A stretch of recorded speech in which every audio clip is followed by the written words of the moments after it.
In today's fast-moving world, finding mindful rest is not always easy.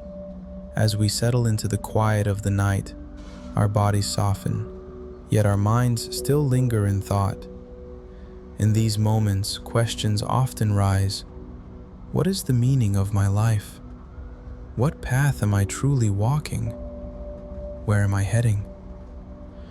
For centuries, philosophers, poets, and seekers have turned to these same questions, not to find final answers, but to rest in their depth. Tonight, instead of drifting into worry or replaying the day, allow ancient wisdom and reflective thought to gently guide you toward calmness. You will hear ideas and reflections from some of the greatest minds in history. So relax and let their timeless wisdom carry you into tomorrow with calm, clarity, and quiet strength.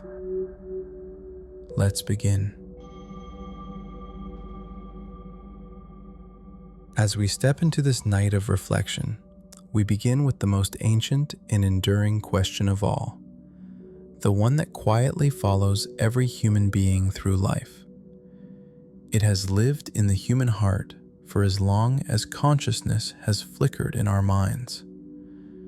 It is not asked in words at first, but felt as a stirring, a gentle unease that arrives in quiet moments. Perhaps it comes to you late at night when the world has gone still, or in the middle of a busy day when suddenly everything feels strange and distant. The question is simple. What does it all mean? This question is your companion, whether you acknowledge it or not. It walks beside you through your daily routines, sits with you at your table, and rests its head on your pillow at night. Some spend their lives trying to silence it, filling their hours with noise and distraction. Others make it their calling to pursue it, becoming philosophers, poets, priests, or seekers. Most of us live somewhere in between, sometimes troubled by the question, sometimes comforted by glimpses of an answer, but never settling it once and for all. Tonight, we will not rush toward answers, for the search for meaning is not a problem to be solved, but a landscape to be explored. Think of this as a long, slow walk through a field of ideas, where we will meet the thoughts of great minds, trace the patterns of human experience, and discover that the question itself may hold more value than any single answer. The German philosopher Friedrich Nietzsche once wrote, "He who has a why to live can bear almost any how." This insight captures something essential about meaning. It is not a luxury or curiosity, but a need as vital to us as food or shelter. Meaning sustains us through suffering, orients us when we feel lost, and connects us to something larger than our individual existence. Yet meaning is also elusive, personal, and ever-changing. What gives your life meaning at 20 may feel hollow at 50.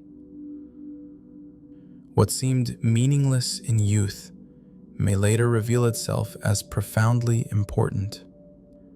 To understand this ever-shifting search, it helps to begin at the foundation, where the first great thinkers of history asked these questions aloud. Long before psychology or modern philosophy, ancient voices in Greece and Rome wrestled with meaning in their own way. Instead of asking, "What is the meaning of life?" they asked something simpler, yet just as profound. How should one live? This is where our journey begins. Chapter 1: The Ancient Foundation, Virtue and the Good Life. Long before psychology existed as a discipline, before modern philosophy had drawn its distinctions and categories, ancient thinkers were already asking the fundamental questions about meaning. In the classical world of Greece and Rome, the question was often framed differently than we might frame it today. Rather than asking, "What is the meaning of life?" they asked, "How should one live?" or "What constitutes the good life?" These formulations led them toward answers grounded in character, virtue, and the proper ordering of the soul. Consider the Stoics, a school of philosophy that emerged in ancient Athens and flourished throughout the Roman world. For thinkers like Marcus Aurelius, Epictetus, and Seneca, the search for meaning was inseparable from the cultivation of virtue. They believed that human beings possessed a rational faculty that connected them to the rational structure of the universe itself, which they called the Logos.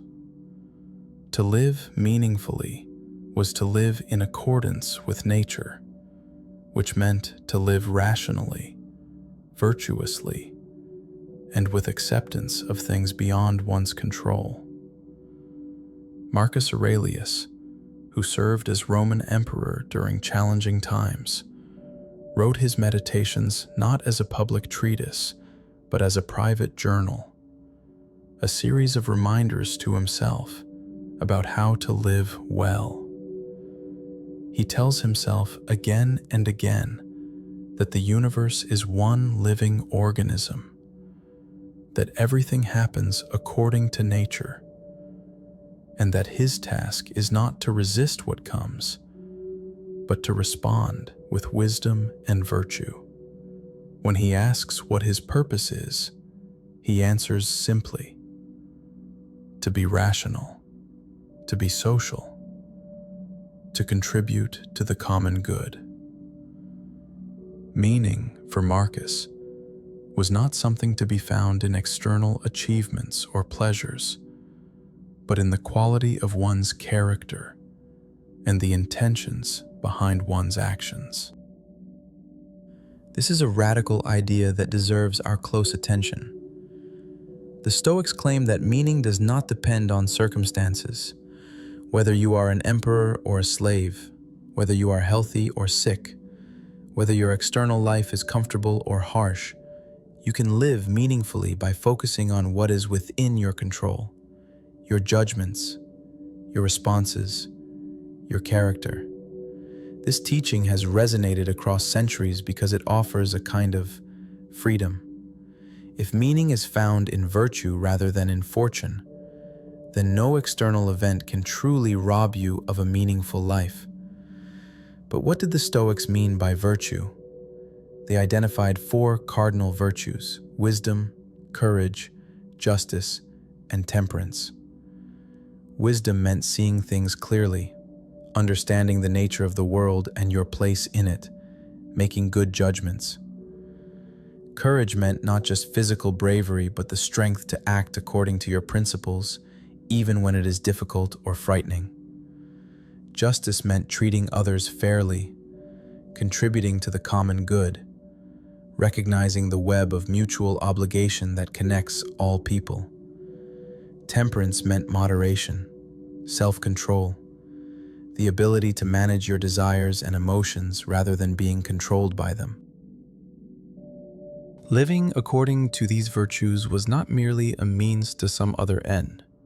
The virtues were themselves the good life. The Stoics did not say, "Be virtuous so that you will be happy," as if happiness were something separate from virtue. Rather, they claimed that to be virtuous is to be happy, to flourish as a human being, to fulfill your nature. This perspective inverts much of our modern thinking about meaning. We often look for meaning in results, achievements, or experiences external to ourselves. The Stoics insisted that meaning resides in who we are and how we act, regardless of outcomes. Consider Epictetus, who was born a slave and eventually gained his freedom to become one of the most influential Stoic teachers. His circumstances could hardly have been more constraining, yet his philosophy is one of profound inner freedom. He taught that we are disturbed not by things themselves, but by our judgments about things. A situation is not inherently terrible. It becomes terrible because of what we tell ourselves about it. This does not mean that suffering is not real or that we should pretend bad things are good. Rather, it means that between any event and our response to it, there is a space, a moment of choice. In that space lives our freedom and our dignity. The Stoic path to meaning, then, involves a fundamental reorientation of attention. Instead of asking, "How can I get what I want?" we ask, "How can I want rightly?" Instead of, "What will make me happy?" we ask, "What kind of person should I be?" This shift does not eliminate struggle or suffering, but it places these experiences in a different context. Difficulties become opportunities to practice virtue. Losses become occasions to practice acceptance. Conflicts become chances to practice justice and wisdom. But we must be careful not to romanticize the Stoic vision. There is something admirable about their emphasis on inner freedom and virtue. Yet there can also be something cold or distant in their insistence on emotional detachment. The Stoics aim for a state called apatheia, often translated as absence of passion, though perhaps better understood as freedom from destructive emotions. They sought to be unmoved by things outside their control, which included not only external events, but also other people's actions and opinions. This raises an important question. Can we find meaning through virtue and reason alone? Or does meaning require something more emotional, more connected to our particular attachments and loves? The Stoics would say that our attachments are sources of suffering because they are beyond our control. We cannot control whether our loved ones live or die, whether our projects succeed or fail. Therefore, to avoid suffering, we should love nothing so much that its loss would devastate us. Yet is this really wisdom? Or is it a kind of self-protection that diminishes life even as it shields us from pain? This question has troubled thoughtful people for centuries. Many of us feel that meaning comes precisely from our attachments, from caring deeply about particular people, projects, and values. The vulnerability that comes with such caring may be painful, but perhaps it is inseparable from a fully meaningful life. Still, there is much to learn from the Stoic tradition. Their emphasis on virtue as the foundation of meaning reminds us that fulfillment comes not from accumulating experiences or achievements, but from becoming a certain kind of person. Their focus on what is within our control offers a practical path forward when circumstances feel overwhelming. And their vision of reason as connecting us to something larger than ourselves anticipates later ideas about finding meaning through participation in a cosmic order. As we continue our exploration, we will encounter other perspectives that emphasize emotion, relationship, and personal narrative in ways the Stoics might have found suspect. But the Stoic foundation remains important. In times of chaos and uncertainty, when the world seems to offer no obvious meaning, the Stoic response is to turn inward, to cultivate virtue, to focus on what you can control, and to accept with equanimity what you cannot. This is one answer to the question of meaning, and while it may not be complete, it has sustained countless individuals through the darkest of times. The Roman philosopher Seneca, writing to his friend Lucilius, expressed the Stoic vision beautifully. True happiness is to enjoy the present, without anxious dependence upon the future, not to amuse ourselves with either hopes or fears, but to rest satisfied with what we have, which is abundantly sufficient. Here is an invitation to find meaning not in some distant future goal, but in the quality of present experience, in the adequacy of virtue, in the sufficiency of a well-ordered soul. Chapter 2. The Shadow and the Self. Jung's journey into the depths. If the Stoics found meaning through reason, virtue, and conscious will, Carl Jung discovered that meaning often emerges from places the conscious mind can neither access nor control. The Swiss psychiatrist, who broke with Freud to develop his own approach to the psyche, spent his life exploring the depths of the unconscious.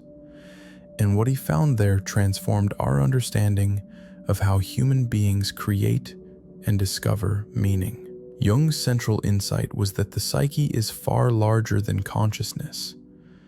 Beneath the surface of our everyday awareness lies an immense realm of the unconscious, containing not only personal memories and repressed experiences, but also what Jung called the collective unconscious, a deeper layer of psyche shared by all humanity. This collective unconscious contains the archetypes, universal patterns and images that appear across cultures in myths, dreams, and symbols. The hero, the mother, the shadow, the wise old man, the trickster. These are not just literary devices, but fundamental structures of the human psyche. For Jung, the search for meaning was inseparable from what he called individuation, the process of becoming a whole, integrated self. This process involves bringing unconscious contents into consciousness, recognizing and integrating the shadow, those parts of ourselves we reject or deny, encountering the anima or animus, the contrasexual aspects of our psyche, and ultimately finding a relationship with what Jung called the self, the archetype of wholeness and the ordering principle of the psyche. Individuation is not comfortable. It requires that we face aspects of ourselves we would prefer to ignore. It demands that we question our conscious identities and the stories we tell ourselves about who we are. It involves periods of confusion, disorientation, and what Jung called the dark night of the soul. Yet, through this difficult process, Jung believed, we discover our unique purpose and establish a connection to something larger than our individual ego. Consider the concept of the shadow, one of Jung's most important contributions to psychology. The shadow contains all those qualities we find unacceptable in ourselves: our aggression, our selfishness, our destructive impulses, our fears and insecurities. We deny these qualities, project them onto others, and construct a persona, a social mask that presents an acceptable face to the world. But the denied shadow does not disappear. It influences us from the unconscious, appearing in our dreams, our slips of the tongue, our inexplicable reactions to others. Jung discovered that meaningful growth requires shadow work, the difficult process of acknowledging and integrating these rejected parts of ourselves. This does not mean acting on every destructive impulse, but it does mean recognizing their existence and understanding their source. When we deny the shadow, it has power over us. When we acknowledge it, we can relate to it consciously, transforming its energy, rather than being controlled by it. There is a profound implication here for the search for meaning. Many people seek meaning through identification with the light. They want to be good, virtuous, helpful, spiritual. This is natural and even admirable. But Jung warned that one-sided identification with the light creates an equally powerful shadow. The more we insist on being only good, the more shadow material accumulates in the unconscious, eventually erupting in unexpected ways. True meaning comes not from being purely good, but from being whole, which means accepting and integrating both light and dark aspects of our nature. Jung's exploration of the unconscious also revealed that meaning often comes to us in symbolic form. Dreams, for instance, are not merely random mental noise or disguised wishes, as Freud claimed, but meaningful communications from the unconscious, offering guidance, compensation, and insight. Jung spent decades working with his own dreams and those of his patients, discovering that the psyche has its own intelligence, its own purposes that may differ from those of the conscious ego. He described how, during his own midlife crisis, he experienced a period of intense inner turmoil and disorientation. Rather than trying to escape this experience or interpret it away, Jung dove into it, engaging with the images and figures that emerged from his unconscious. He began what he called active imagination, a practice of consciously dialoguing with unconscious contents. Through this process, he encountered inner figures, symbolic landscapes, and profound insights that transformed his understanding of himself and his work. This period of Jung's life illustrates an important principle.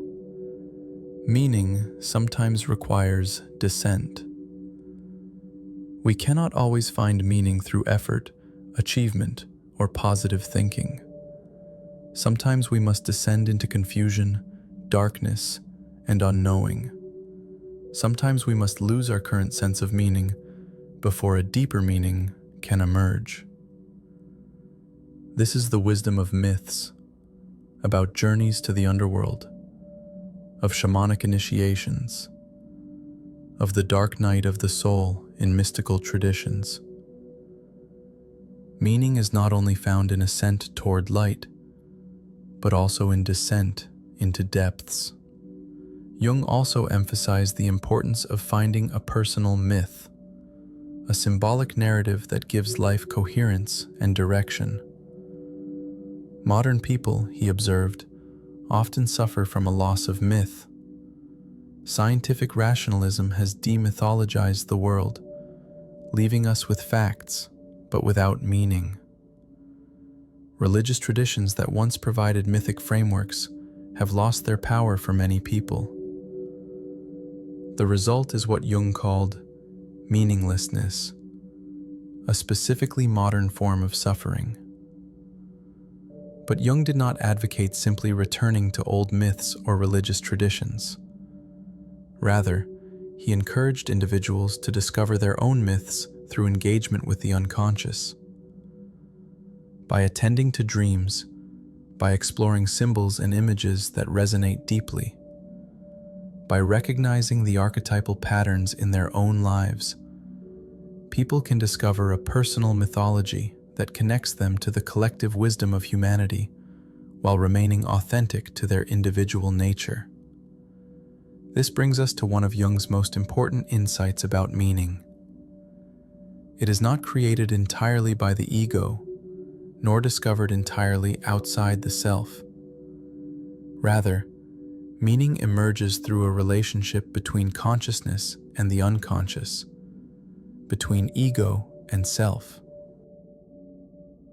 The ego's role is not to manufacture meaning through willpower or to passively receive meaning from outside, but to engage in an ongoing dialogue with the deeper layers of the psyche.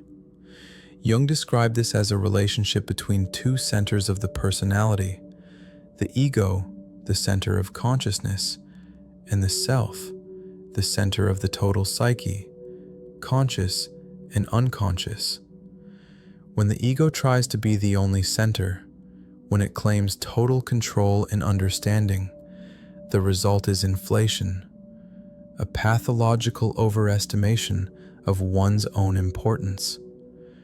When the ego completely surrenders to the unconscious, the result is dissolution, a loss of boundaries and identity.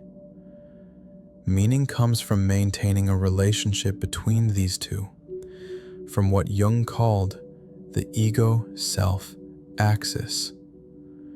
This perspective offers a different approach to meaning than the Stoic emphasis on conscious will and virtue. Jung acknowledges that consciousness and will are important, but he insists they are not enough. Meaning also requires receptivity, listening, attending to what emerges from depths we do not control. It requires humility before the mystery of our own being. It requires acknowledging that we are not only conscious agents, but also embodied creatures with a long evolutionary history, participants in a collective human psyche, and individuals with unique gifts and purposes that we must discover rather than invent. In his late work, Jung explored synchronicity, meaningful coincidences that cannot be explained by causality. He proposed that there is an acausal connecting principle in the universe, a meaningful pattern that links inner and outer events. While this idea remains controversial, it points to Jung's conviction that meaning is woven into the fabric of reality itself, not merely projected onto it by human minds. We do not create meaning from nothing. We recognize and participate in a meaning that is already there, though it may be hidden, requiring a particular attitude and awareness to perceive.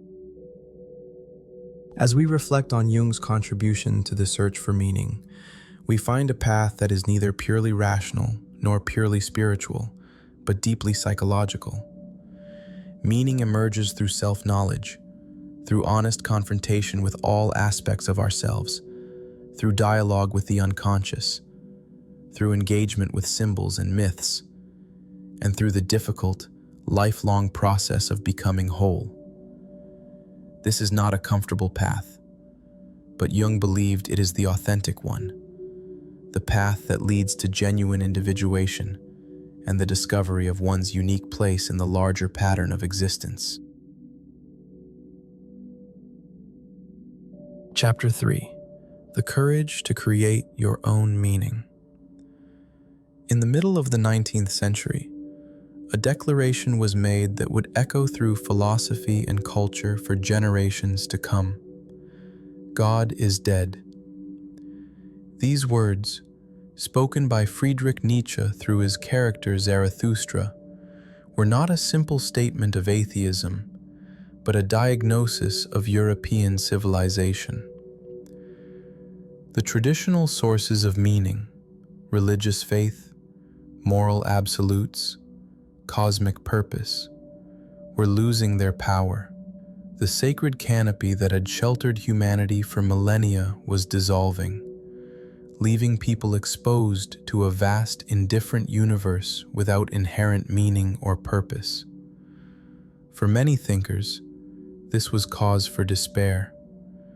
If there is no God, no divine plan, no cosmic justice, then does anything matter? Does life have any meaning at all?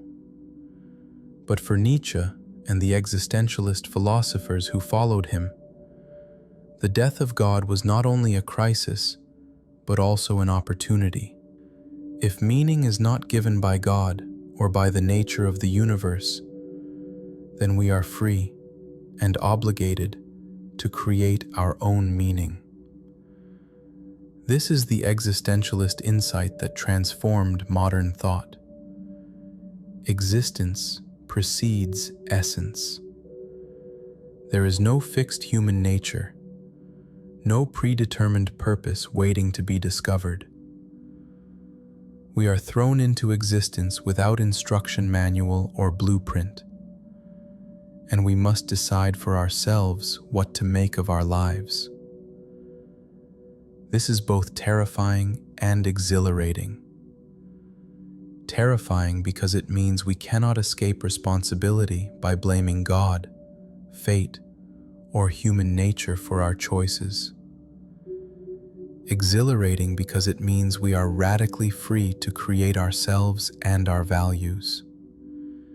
Nietzsche did not simply advocate nihilism, the belief that nothing matters. Rather, he saw nihilism as a transitional stage that European culture needed to pass through.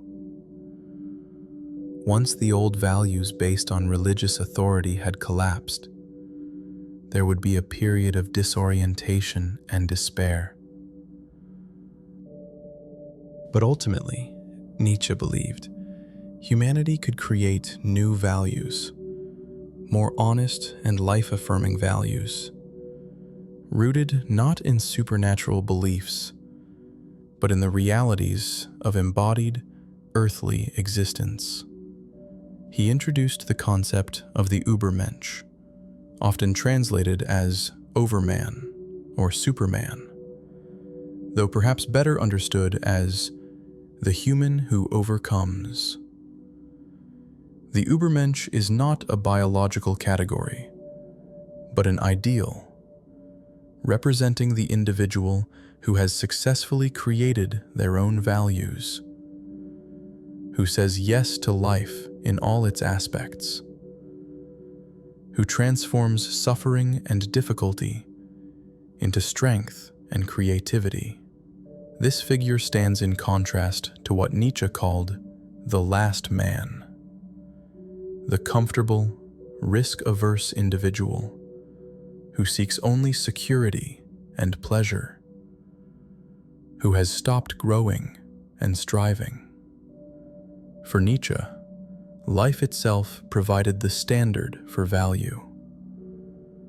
Whatever enhances life, increases vitality, affirms becoming and growth, this is good.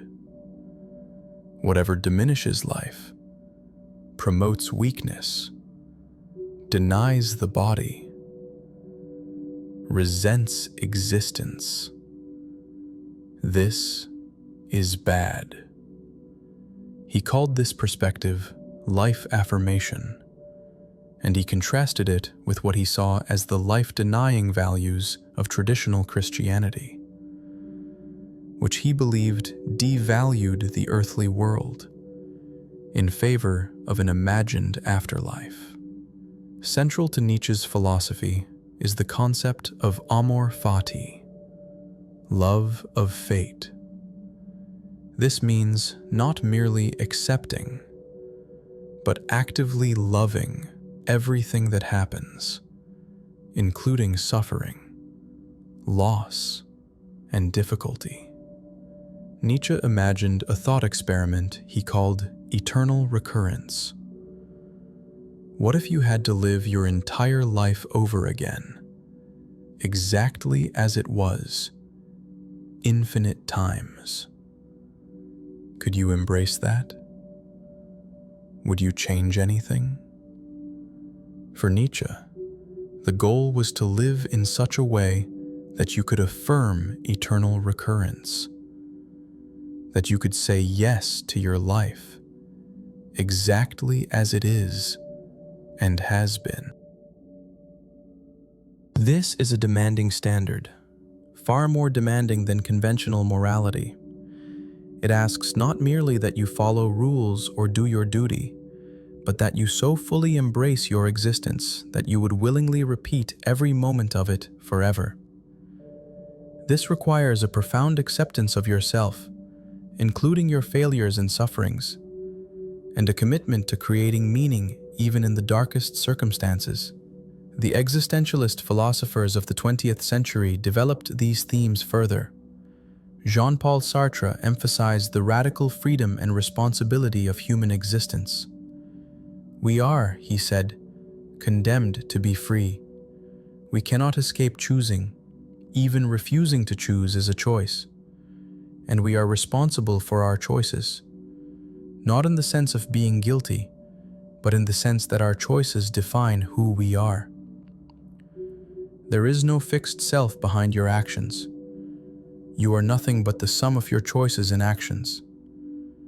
This leads to what Sartre called existential anxiety, or anguish, the vertiginous feeling that comes from recognizing the weight of our freedom. Most people flee from this anxiety through what Sartre called bad faith, various ways of pretending we are not really free, that our choices are determined by our nature, our upbringing, our social role, or external circumstances. But bad faith is a form of self-deception. To live authentically means to acknowledge your freedom and take responsibility for creating yourself and your meaning. Simone de Beauvoir, Sartre's partner and a profound philosopher in her own right, explored these themes with particular attention to how social structures and relationships affect our freedom and meaning-making.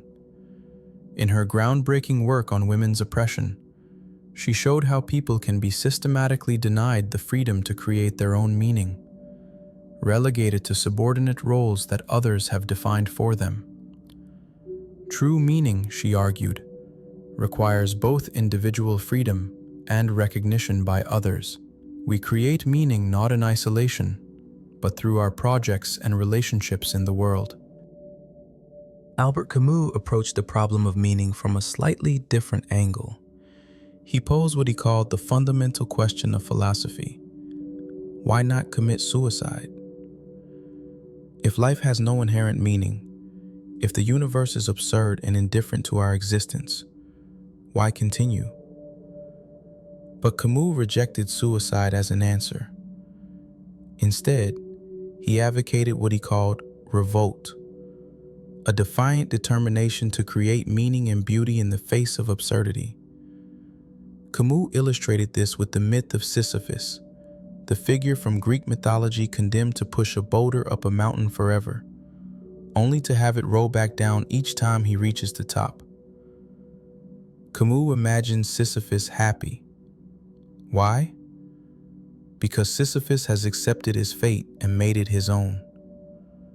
The struggle itself, the effort, the repeated attempt, this becomes meaningful through his commitment to it. We must imagine Sisyphus happy not in spite of the absurdity of his situation, but because he has found a way to create meaning within it. This existentialist perspective on meaning offers something quite different from the Stoic or Jungian approaches. The Stoics found meaning through virtue and acceptance of a rational cosmic order. Jung found meaning through individuation and relationship with the collective unconscious. The existentialists insist that meaning is not found but created through choice, commitment, and action. There is no cosmic order to align with, no self to individuate toward. There is only your freedom and what you make of it. But this creates its own difficulties. If meaning is entirely created by individual choice, how do we judge between different ways of creating meaning? Is any meaning as good as any other? The existentialists struggled with this question. Sartre tried to ground ethics in the idea that in choosing for yourself, you choose for all humanity. You are defining what a human being should be. Camus emphasized solidarity and shared humanity in the face of absurdity. But the logical connection between existential freedom and ethical obligation remained unclear. Perhaps this is where we must acknowledge both the power and the limitation of the existentialist insight. Yes, in an important sense, we do create our own meaning through our choices and commitments. No authority can give us meaning. We must take responsibility for determining what matters to us. But we do not create meaning from nothing, in a vacuum. We are born into language, culture, relationships, and bodies. We are influenced by unconscious forces, as Jung showed. We have needs and capacities that come from our evolutionary history. Our freedom is real, but always situated, always exercised within constraints and contexts we did not choose. The existentialist contribution to the search for meaning, then, is not the whole story, but an essential chapter. It reminds us that meaning requires our active participation, our choice, our commitment. It cannot be passively received or automatically inherited. Even if meaning is in some sense discovered rather than invented, we must still choose to recognize and commit to it. Without that choice, without that leap, meaning remains abstract and ineffective. There is something bracing and honest in the existentialist position. It refuses false comforts and easy answers. It insists we face reality as it is, including its difficulty and absurdity, and create meaning anyway. This takes courage, which is perhaps why Camus titled one of his essay collections, The Myth of Sisyphus and Other Essays, emphasizing that what is required is not primarily intellect or faith, but courage. The courage to live meaningfully in a world that offers no guarantees. Chapter 4: The Wound That Teaches. Suffering and Meaning.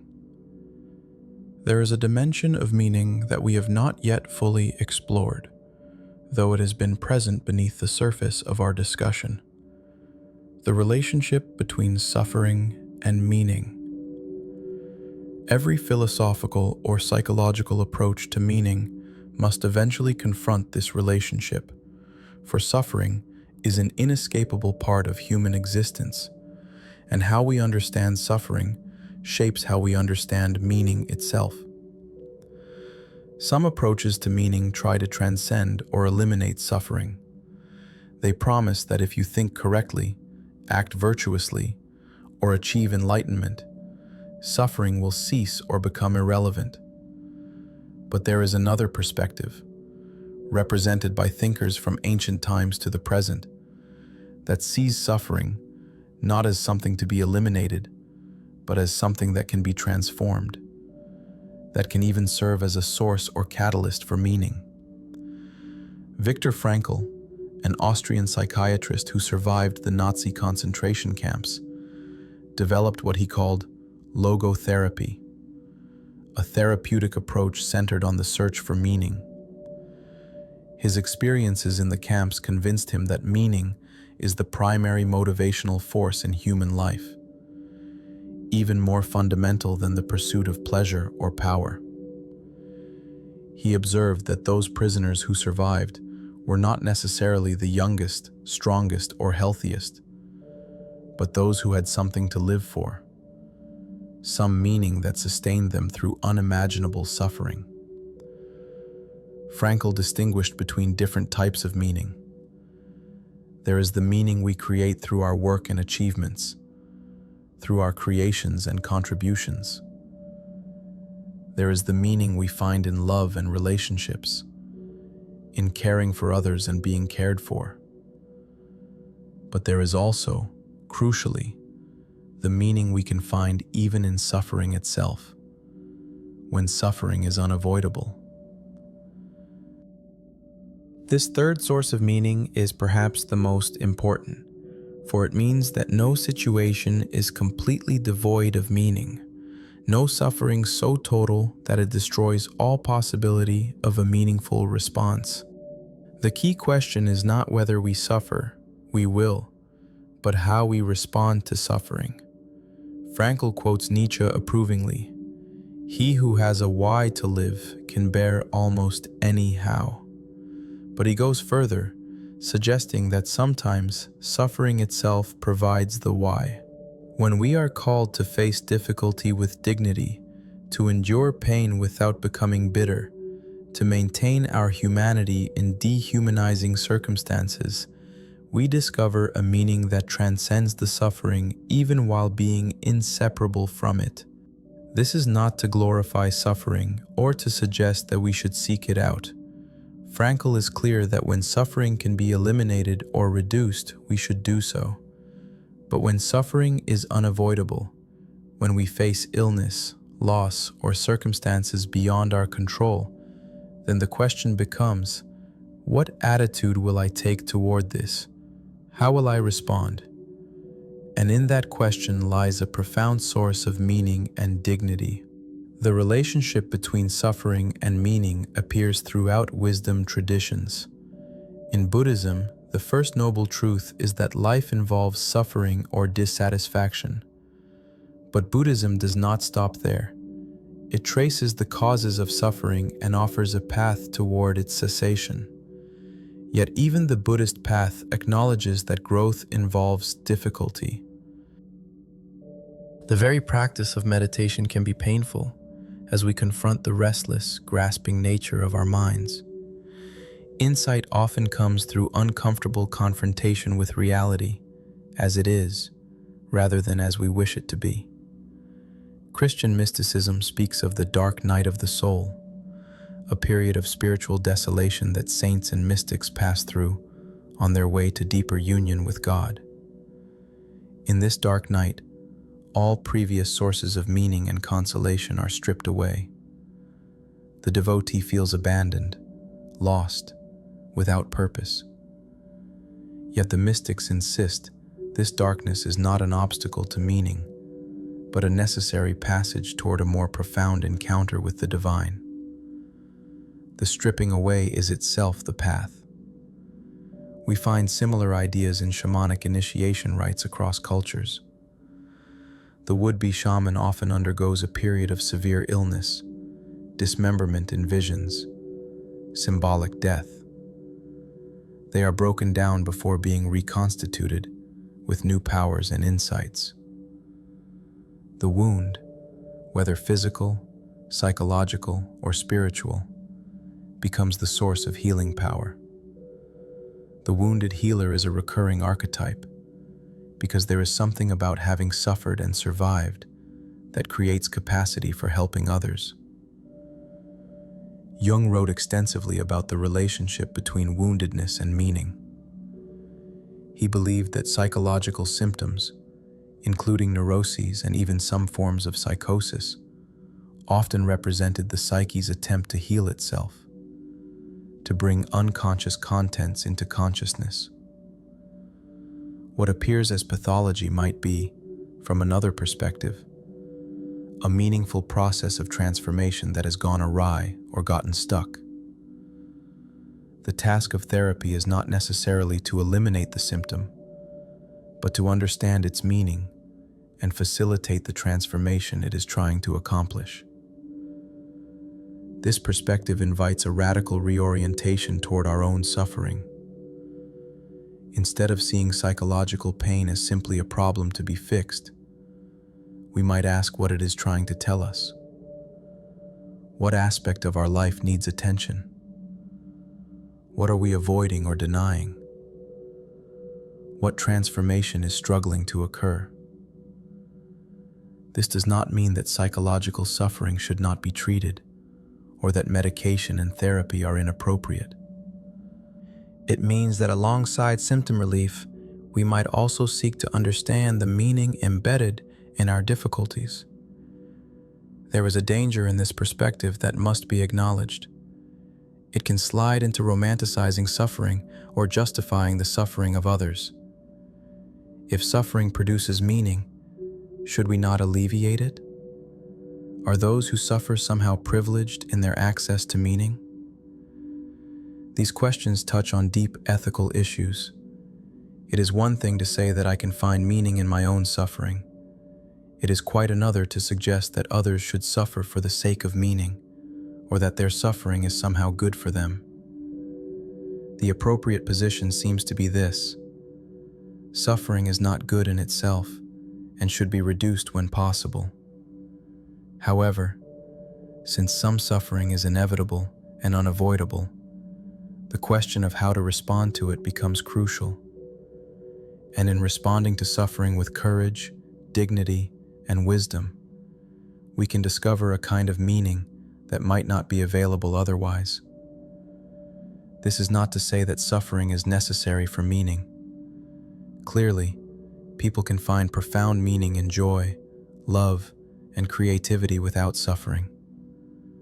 But it is to say that suffering need not destroy meaning and can, paradoxically, deepen it. This understanding of suffering's relationship to meaning has practical implications.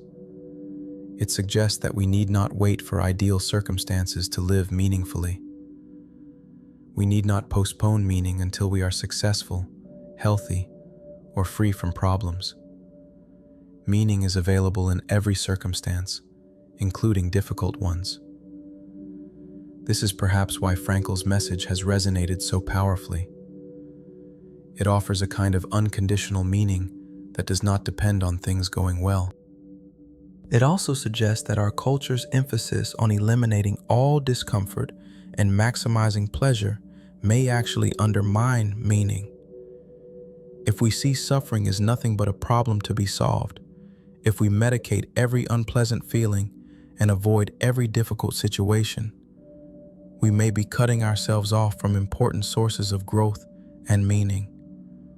This is not an argument against medicine or comfort, but a reminder that difficulty, challenge, and even suffering can play a role in a meaningful life. The ancient Greek concept of pathemathos, learning through suffering, captures this insight.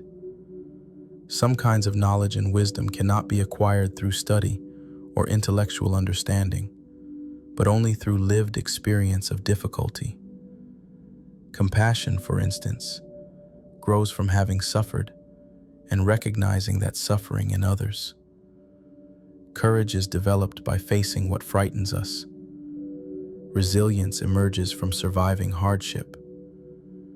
These qualities contribute to a meaningful life, yet they require difficulty to develop. As we sit with these ideas, we might reflect on our own experiences of suffering. Have there been times when difficulty led to growth? When a wound became an opening? When loss cleared space for something new?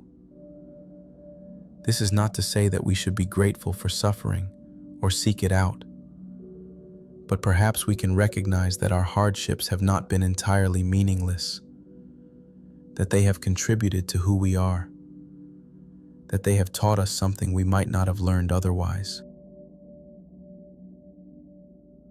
Chapter 5: The Web of Connection, Meaning through Relationship.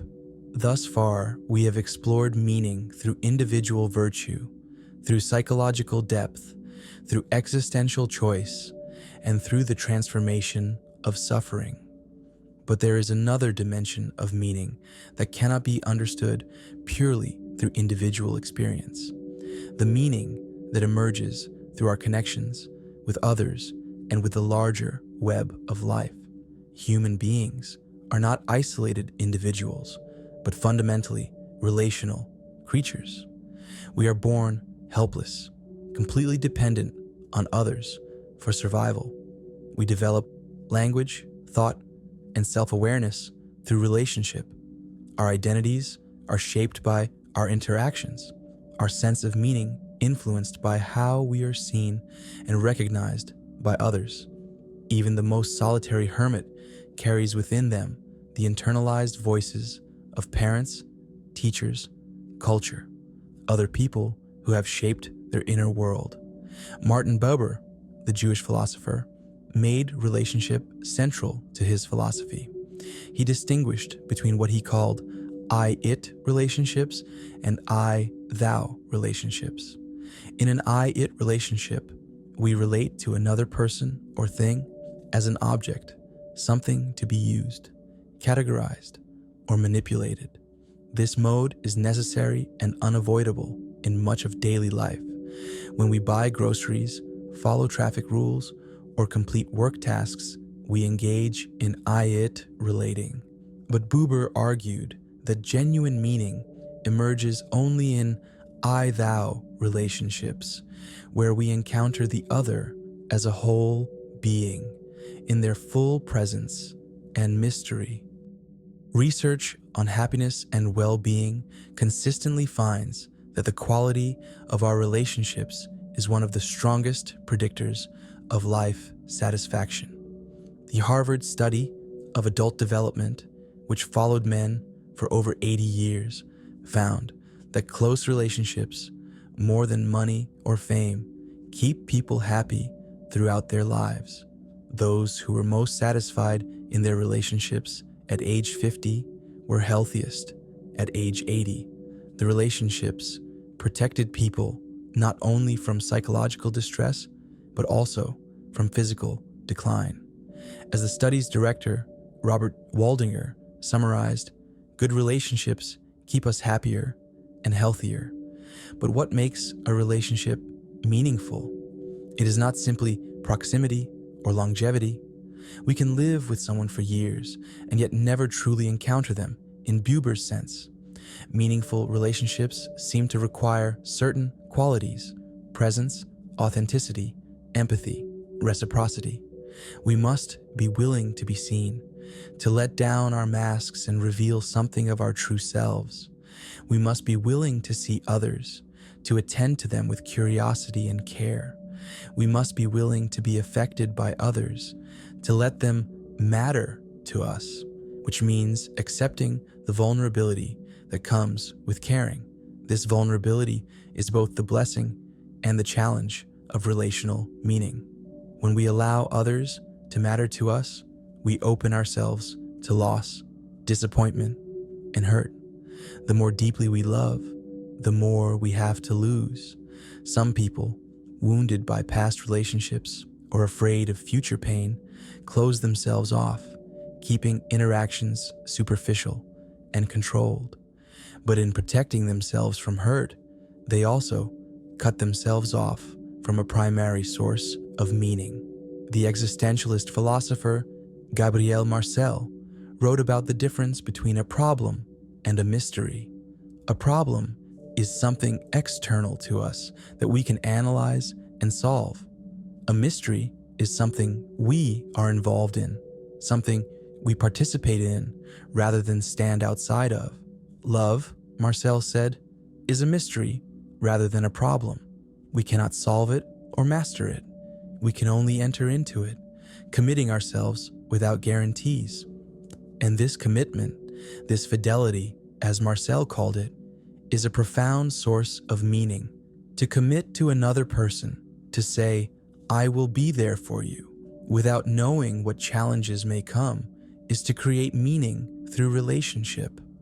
This commitment does not eliminate freedom, as some existentialists feared, but actualizes it. We exercise our freedom most fully, not when we keep all options open, but when we commit deeply to particular relationships, when we say, this person matters to me, this bond is worth sustaining and deepening regardless of what it costs. But meaningful relationships extend beyond romantic partnerships or family bonds. Friendship, often undervalued in a culture that privileges romantic love, is a profound source of meaning. Aristotle distinguished between friendships of utility. We are friends because we benefit from each other. Friendships of pleasure. We are friends because we enjoy each other's company. Because we enjoy each other's company. And friendships of virtue. We are friends because we recognize and nurture the good in each other. This third type of friendship, Aristotle argued, is the highest because it seeks the good of the friend for the friend's own sake, not for what we get out of it. Such friendships are rare because they require that both people be committed to virtue and growth. that they know themselves well enough to recognize and appreciate these qualities in another. But when such friendships exist, they provide a mirror in which we see ourselves more clearly and a support that enables us to become more fully ourselves. A true friend, Aristotle suggests, is another self, someone who shares our values and aspirations while remaining distinct from us. Community, too, is a crucial dimension of relational meaning. While modern Western culture emphasizes individual autonomy and achievement, human beings evolved in small groups where survival depended on cooperation and mutual support. We still carry this need for belonging, for contributing to something larger than ourselves, for being part of a we that gives our individual efforts context and significance. The loss of traditional communities, villages, extended families, religious congregations has left many modern people feeling isolated and disconnected. We may have hundreds of social media connections, but few meaningful relationships. We may live in densely populated cities, yet feel profoundly alone. This loneliness is not just unpleasant. Research suggests it is as harmful to health as smoking or obesity. We are not built for isolation, yet community in the modern world cannot simply be inherited or taken for granted. It must be created, cultivated, maintained. This requires effort, showing up, participating, contributing, caring about others even when it is inconvenient. It requires moving beyond purely transactional relationships to relationships of genuine mutual care and investment. It requires creating or joining communities organized around shared values, practices, or purposes. Consider the communities that form around meaningful activities, a choir that rehearses and performs together, a volunteer group working toward a common cause, a religious congregation gathered in shared practice, a sports team striving toward collective goals. These communities create meaning not just through the activity itself, but through the web of relationships, the sense of belonging, the experience of contributing to something larger than oneself. There is also the question of our relationship to the more than human world. In indigenous cultures around the world, meaning has traditionally been found not just in human relationships, but in relationship with the land, the animals, the plants, the rivers, and mountains. These were not seen as mere resources to be used, but as kin, as beings with whom one is in relationship, to whom one has responsibilities, and from whom one receives gifts. Modern industrial culture has largely lost this sense of relationship with the natural world. We see nature as separate from ourselves, as background or resource rather than as participant. But this separation may be one reason for the sense of meaninglessness that afflicts modern life. When we see ourselves as isolated individuals in a world of objects, we cut ourselves off from the larger living system of which we are actually a part. Deep ecologists and eco-psychologists argue that we need to recover a sense of the ecological self, an identity that extends beyond our individual skin to include the web of life. When we understand ourselves as part of nature rather than apart from it, when we recognize our dependence on and interdependence with the natural world, a different sense of meaning becomes possible.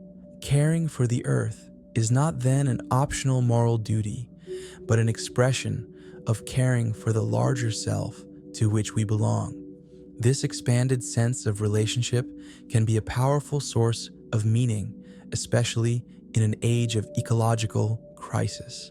When we understand our actions in relationship to the living world, our daily choices take on new significance. How we eat, how we travel, what we consume, what we waste, all of these become meaningful in light of our impact on the web of life. We are not isolated individuals whose actions affect only ourselves, but participants in a larger system where everything we do ripples outward. As we reflect on the relational dimension of meaning, we might consider the quality of our own connections. Are there people in our lives with whom we have genuine I-thou encounters? Or do we mostly relate in I-it ways? Do we have friendships that nurture our growth and allow us to nurture others? Do we belong to communities that provide a sense of shared purpose and mutual support? Do we feel connected to the natural world, or do we experience ourselves as separate from it? These are not rhetorical questions, but invitations to reflection and perhaps to action. If meaningful relationships are central to a meaningful life, then attending to our relationships is not secondary to the search for meaning, but is itself the search. The quality of our presence with others, the depth of our care, the authenticity of our connection. These are not means to some other end, but are themselves the substance of a meaningful life. Chapter 6: The Creative Impulse. Making as meaning. There is a particular kind of meaning that arises when we bring something new into existence, when we transform raw materials, whether physical, conceptual, or emotional, into something that did not exist before. This is the meaning found in creativity, in making, in the act of giving form to what is formless. And it is a meaning available not just to professional artists, but to all human beings, for creativity is not a specialized talent, but a fundamental human capacity. The psychologist Rollo May, in his book, The Courage to Create, argued that creativity requires a particular kind of courage, the courage to encounter chaos and bring forth order, the courage to face uncertainty and make choices, the courage to express one's unique vision even when it might be rejected or misunderstood. This creative courage is not optional for a meaningful life, May believed, but essential. To fail to create, to refuse to express what is uniquely ours to express, is to deny something fundamental in ourselves. May distinguished between mere novelty and genuine creativity. Something can be new without being creative. A random arrangement of words is new, but not creative. True creativity, May argued, involves an encounter with reality that produces something both new and meaningful, something that reveals truth or beauty or possibility that was not apparent before. The creative act is thus not arbitrary, but involves a deep engagement with what is, a listening and responding to reality that brings forth something that should exist. This understanding of creativity is close to what we explored earlier with Jung's concept of active imagination. The creative process often involves a dialogue between consciousness and the unconscious, between intention and inspiration. We set out to create something. We apply our skills and effort, but at a certain point, if we are receptive, something else comes through, something we did not plan or predict. Artists often describe this experience. They feel not like the author of their work, but like its medium, its channel. This is not mysticism, but recognition that creativity draws on sources deeper than conscious intention. Our unconscious contains a lifetime of experiences, observations, feelings, and associations. It processes patterns and connections that consciousness cannot track. When we create, we draw on this vast reservoir, and what emerges often surprises us.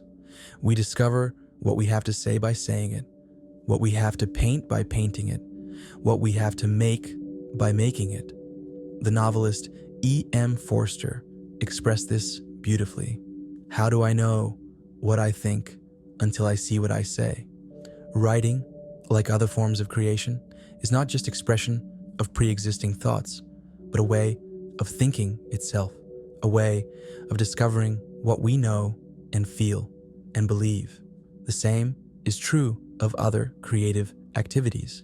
The dancer discovers the dance through dancing. The cook discovers the dish through cooking. The gardener discovers the garden through gardening. This discovery aspect of creativity is a powerful source of meaning because it reveals that there is always more in us than we know, always more that wants to express itself, always more becoming possible. When we create, we encounter our own depths and potentials. We surprise ourselves. We find that we are not fixed and finished, but ongoing, unfolding, becoming. Moreover, creativity connects us to a lineage, a tradition. When we make music, we join countless generations of music makers. When we tell stories, we participate in humanity's oldest art. When we cook a meal, we engage in a practice as old as the controlled use of fire. Even when we are innovating or breaking with tradition, we are in dialogue with those who came before. We are part of a long conversation, and this sense of participation in something larger than ourselves is itself meaningful. The psychiatrist and concentration camp survivor Viktor Frankl, whom we met earlier, identified creative work as one of the three main sources of meaning in life, alongside experiential values like love and attitudinal values found in response to suffering. He noted that for some people, especially but not only artists and intellectuals, their creative work provided an essential anchor of meaning. Even in the camps, those who maintained some creative or intellectual life, composing music in their minds, working on scientific problems, writing poetry, often found this helped them survive. But we must be careful not to limit creativity to conventionally artistic activities. Creativity appears wherever there is problem solving, adaptation, innovation, or expression. A teacher designing a lesson that reaches a difficult student is being creative. A parent finding a way to comfort a distressed child is being creative. A gardener working with the particular conditions of their soil and climate is being creative. A friend finding the right words to help someone through a difficult time is being creative. This broader understanding of creativity is important because it makes creative meaning available to everyone, not just to those with artistic talent or ambition. You do not need to be a great artist to live creatively. You need only to engage with life as a creative challenge, approaching each situation not with fixed formulas, but with openness to new possibilities, with willingness to improvise, adapt, and bring something of yourself to the encounter. The philosopher John Dewey argued that art is not a separate sphere of special objects in museums, but a quality of experience, a heightened engagement with living. An experience becomes aesthetic, Dewey said, when it has unity, when it reaches fulfillment, when it has its own inherent meaning rather than being merely a means to something else. Such experiences can occur in any domain, in conversation, in work, in play, in everyday activities, when we are fully present and engaged. This suggests that meaning through creativity is not about producing impressive objects, but about the quality of our engagement. When we approach an activity with attention, care, and openness, bringing our full presence to it, the activity becomes creative and meaningful regardless of what we produce. The process itself is the point. Yet there is also something deeply satisfying about leaving traces, about creating things that persist beyond the moment of creation. Whether it is a meal shared with loved ones, a garden that will bloom for seasons to come, a letter that will be read and reread, or a piece of music that will be performed by others, creating something that endures gives us a sense of contributing to the world, of having made a difference, of leaving things a little better or more beautiful than we found them. This brings us to the concept of generativity, introduced by psychologist Erik Erikson as a key task of middle adulthood. Generativity is the concern for establishing and guiding the next generation, but it extends beyond literal parenthood to include any way of contributing to the continuity of life and culture, teaching, mentoring, creating institutions or practices that will outlast us, caring for the environment. All of these are expressions of generativity, and all can be deeply meaningful. Generativity speaks to our desire for some kind of legacy, not necessarily fame or recognition, but simply the sense that our life has mattered, that something of value continues because we were here. This is a particularly poignant source of meaning in the face of mortality. We will die, but what we have created, what we have given, what we have taught or built or nurtured, these can continue, rippling forward in ways we may never see or know. There's also the question of creativity as necessity, not just option.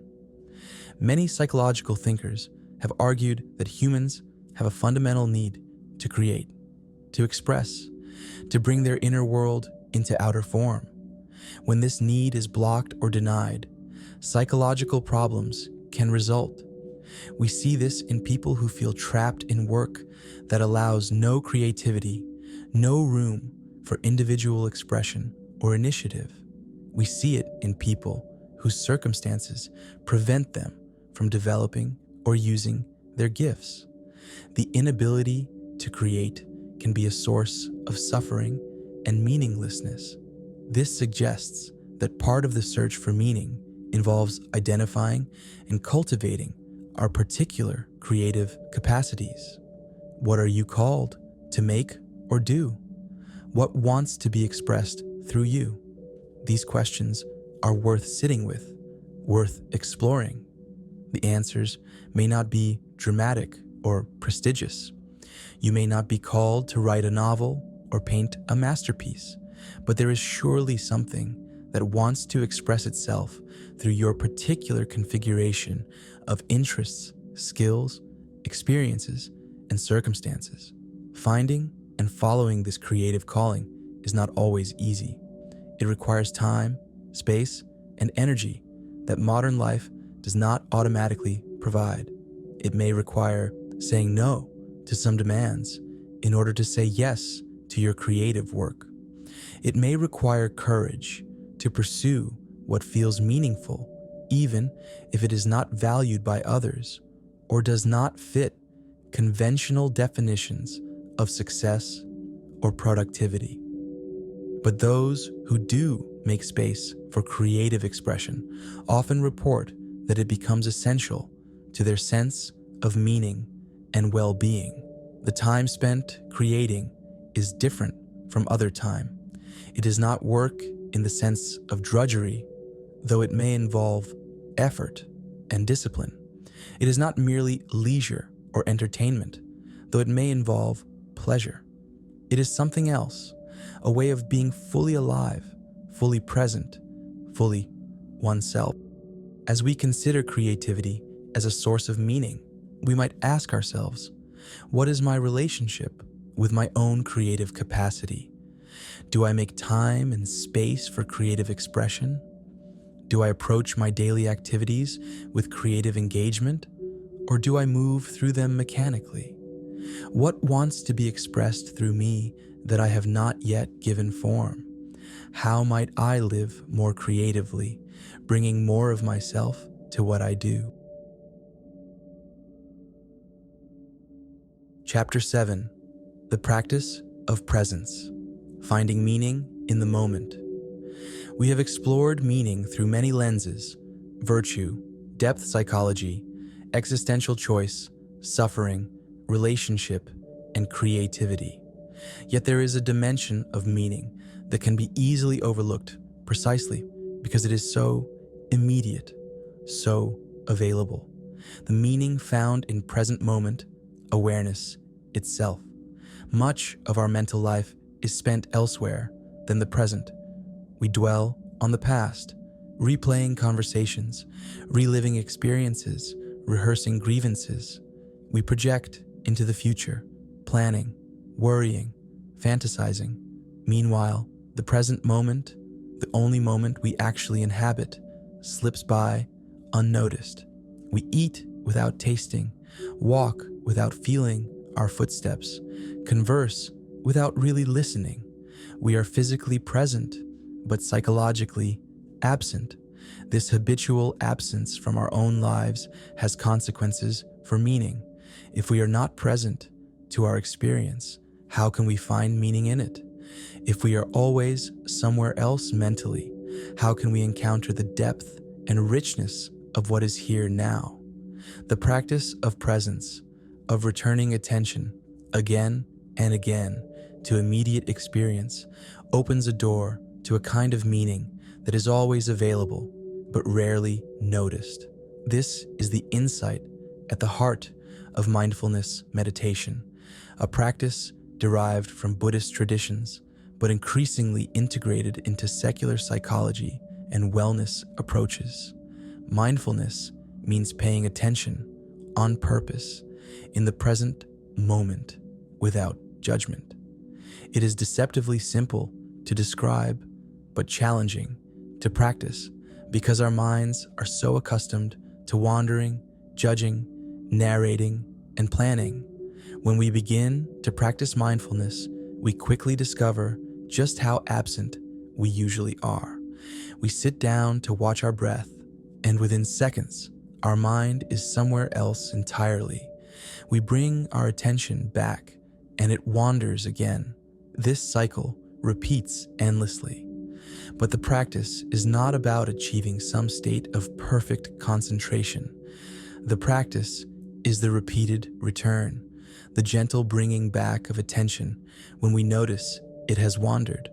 This returning is itself the training, the cultivation of presence. As presence develops, something interesting happens. Ordinary experience becomes more vivid, more textured, more interesting. A cup of tea is not just a means to caffeine or warmth, but a complex experience of temperature, aroma, flavor, and sensation.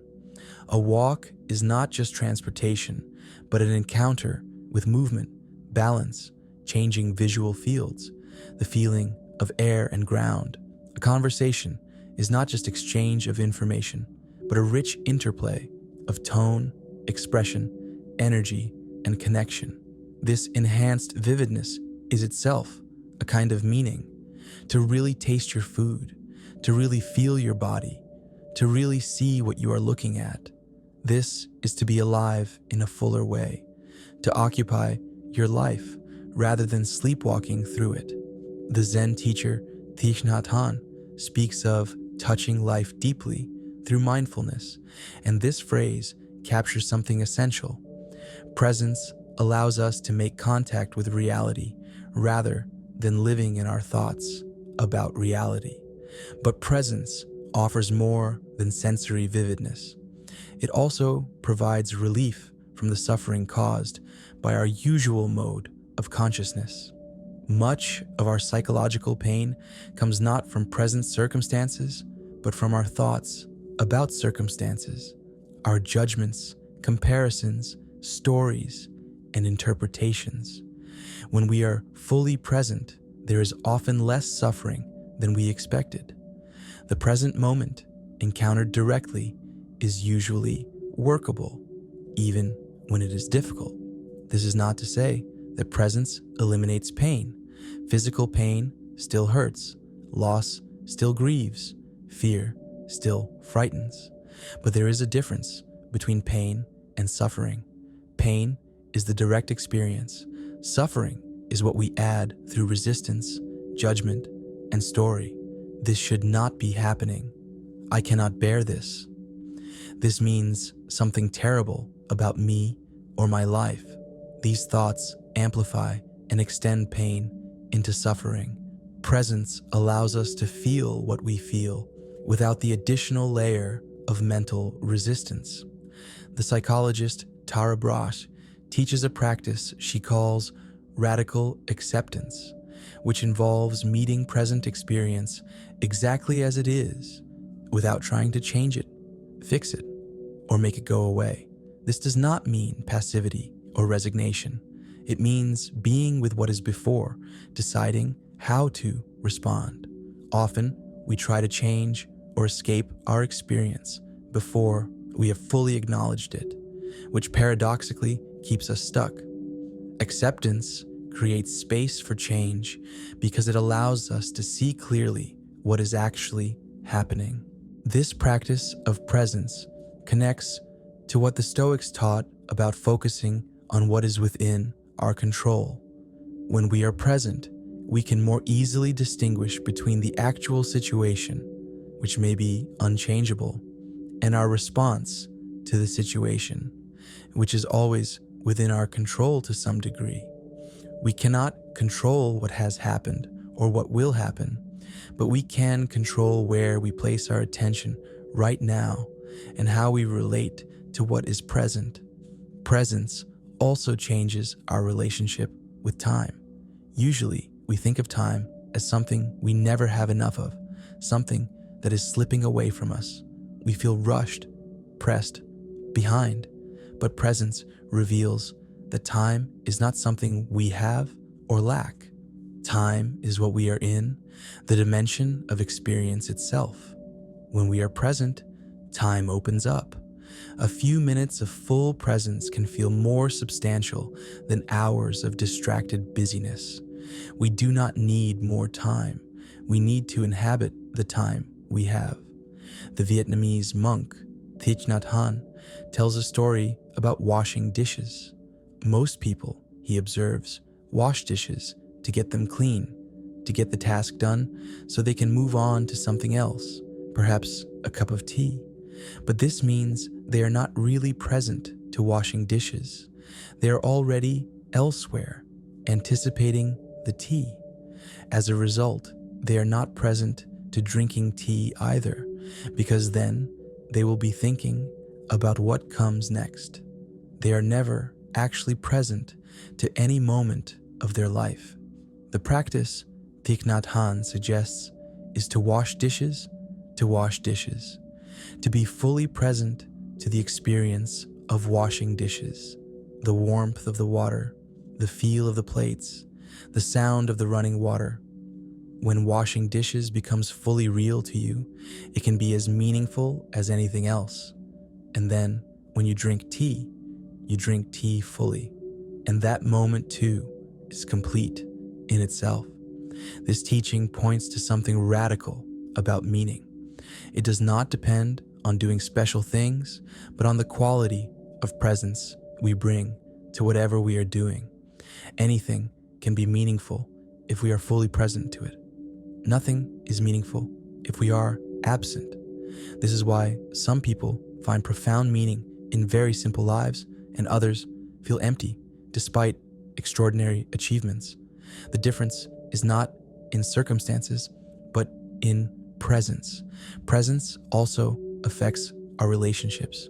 How different is a conversation when we are really listening, really seeing the person in front of us, compared to when we are half present, thinking about other things, waiting for our turn to talk. In genuine presence, real meeting becomes possible. We see and are seen. We hear and are heard. The quality of connection deepens immeasurably. The philosopher Simone Weil wrote that attention is the rarest and purest form of generosity. To give someone our full attention is to give them something precious. In a world of constant distraction and fragmentation, presence is a gift both to ourselves and to others. It says, "This moment matters. You matter. This experience is worthy of my full engagement." But presence is not always comfortable.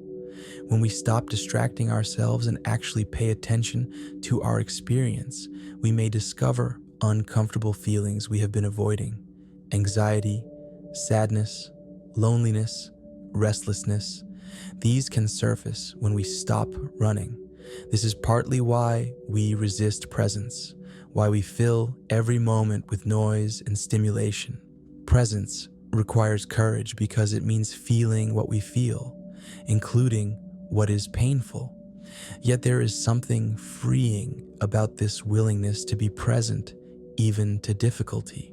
When we stop avoiding our experience, when we turn toward what we have been fleeing, we often discover it is not as overwhelming as we feared.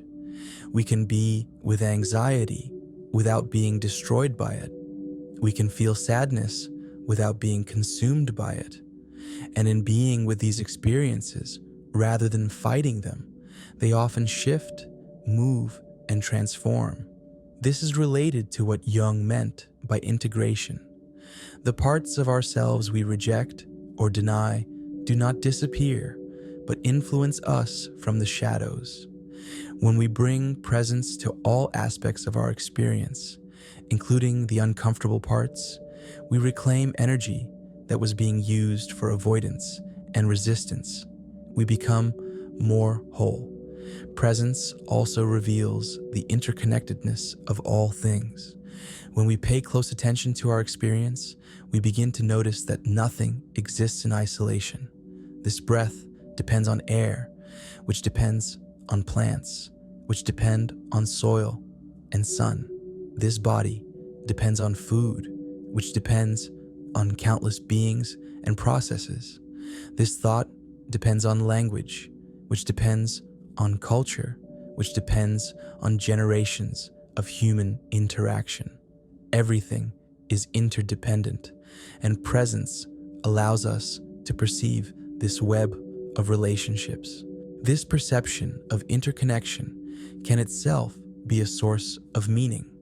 When we see that we are not isolated individuals, but participants in a vast web of relationships and processes, our actions take on different significance.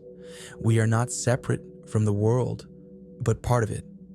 What we do affects the whole, and the whole affects us. This realization can ground a sense of responsibility and care that extends beyond narrow self-interest. As we explore presence as a path to meaning, we might begin to bring more awareness to our daily experience. Where is your attention right now? What do you actually see, hear, feel? Can you notice the tendency of the mind to wander to past or future? Can you gently bring attention back to the present, not once and for all, but again and again, cultivating the capacity for presence through practice? This practice need not be formal meditation, though that can be valuable. It can be integrated into daily activities, brushing your teeth with full attention, feeling your feet on the ground as you walk, really tasting your food, listening to music without doing anything else, looking at a tree, a cloud, a person's face. Presence is always available as a dimension of meaning, closer than your next breath, waiting for you to arrive. Chapter 8: The Map and the Territory. Stories they live by. We have been exploring meaning from many angles, but there is another layer we must examine: the role of narrative, of the stories we tell ourselves about our lives and the world. These stories are not separate from meaning, but are often its very structure. We understand ourselves and our lives through stories, and the stories we inhabit shape what our lives mean. This insight has become central to narrative psychology and narrative therapy. The psychologists Dan McAdams and others have shown that identity itself is constructed narratively. We create a sense of continuity and coherence in our lives by organizing our experiences into stories with beginnings, middles, and ends, with protagonists and challenges, with meanings and themes. Think about how you explain yourself to someone new. You do not offer a random collection of facts, but a story. Where you are from, what you have done, what matters to you, where you are headed. This story is selective. It includes some events and omits others, emphasizes certain themes while downplaying others. The same life events can be organized into very different stories depending on what you emphasize and how you interpret things. Consider someone who experiences a serious illness. One person might narrate this as a tragedy, a story of loss and diminishment. Another might frame it as a test of courage, a story of resilience. A third might see it as a wake-up call, a story of transformation. The facts are the same, but the meaning changes dramatically depending on the narrative frame. This is both empowering and unsettling. Empowering because it means we have some agency in determining what our lives mean. We are not just passive recipients of whatever meaning circumstances impose, but active interpreters, storytellers who shape our experience through how we narrate it. Unsettling because it raises questions about truth. Is there a true story of your life, or only various interpretations? Are all stories equally valid, or are some more accurate, more helpful, more honest than others? Narrative therapists like Michael White and David Epstein have developed approaches based on the premise that people's problems often involve being trapped in restrictive or harmful stories. Someone might have a dominant story of themselves as a failure, organizing all their experiences to support this narrative and dismissing or ignoring evidence that contradicts it. The therapeutic work involves helping people notice that there are always alternative stories available, that their life contains sparkling moments that do not fit the dominant narrative, that they can author their life differently. This does not mean denying difficult realities or replacing a negative story with an artificially positive one. Rather, it means recognizing that any life is more complex than any single story can capture, that we have more agency in authoring our lives than we might realize, and that some stories are more life-giving than others, even if they are not more true in some absolute sense. Viktor Frankl made a similar point when he distinguished between facts and attitudes. The facts of his life in the concentration camps were given, unchangeable, horrible, but his attitude toward those facts, the meaning he made of them, remained within his power to choose. He could see himself as a victim crushed by circumstances, or he could see himself as a human being retaining dignity and choice, even in extremity. Both stories would have truth, but they would have very different consequences for his experience and survival. The stories we tell about ourselves are influenced by larger cultural narratives. Our culture provides templates for understanding life: the hero's journey, the rags to riches story, the redemption narrative, the tragic fall. We often unconsciously fit our experiences into these templates. This can be helpful when the cultural narratives resonate with our experience, but problematic when they do not. For instance, Western culture has a strong narrative of individual success through effort and merit. This can be motivating for those whose circumstances allow them to succeed through effort. But for those facing structural barriers or bad luck, this narrative can be crushing, implying that their struggles reflect personal failure rather than difficult circumstances. Alternative narratives of resilience, of solidarity, of dignity in the face of injustice might be more life-giving. We also inherit family stories that shape our sense of identity and possibility. Families have myths about themselves. We are survivors.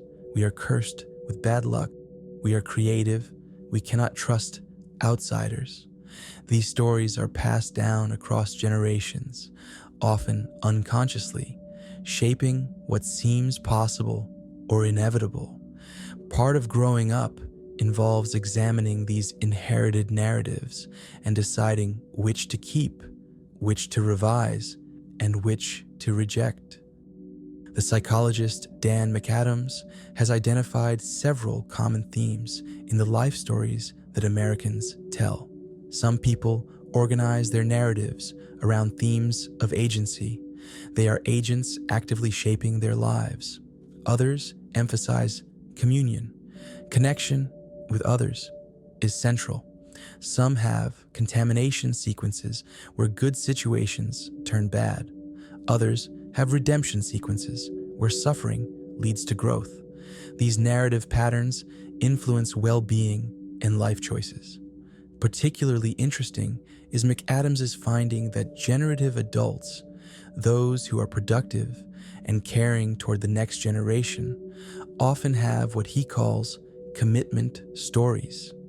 These are narratives where early advantage or sensitivity to others' suffering leads to awareness of others' needs, which leads to commitment to improving things, which leads to action in the world.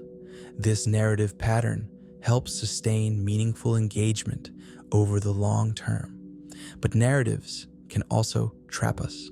When our stories become too rigid, when we can only see ourselves and our lives in one way, we lose flexibility and possibility. We might remain stuck in a victim narrative, unable to see our own agency, or we might insist on a hero narrative, unable to admit vulnerability or ask for help, or we might repeat a family story that no longer serves us, unable to imagine living differently. The literary critic Frank Kermode wrote about how narratives create meaning through form. Stories have beginnings, middles, and ends that create coherence out of the chaos of events. Life as lived is not naturally organized into neat narrative arcs. Things happen randomly, simultaneously, ambiguously.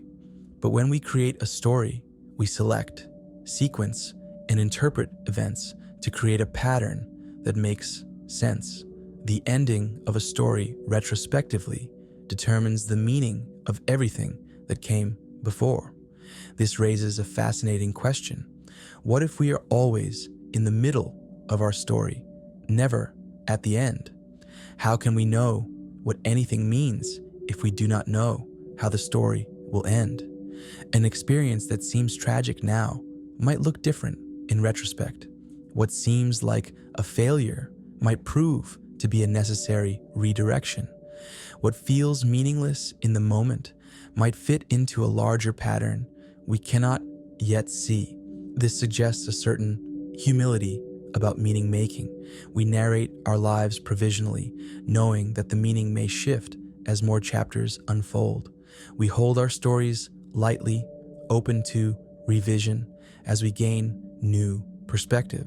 We acknowledge that we cannot fully know what our lives mean while we are still living them, yet we must create working narratives to orient ourselves and make choices. There is also the question of multiple, simultaneous stories. We are not just one character in one story, but many characters in many stories.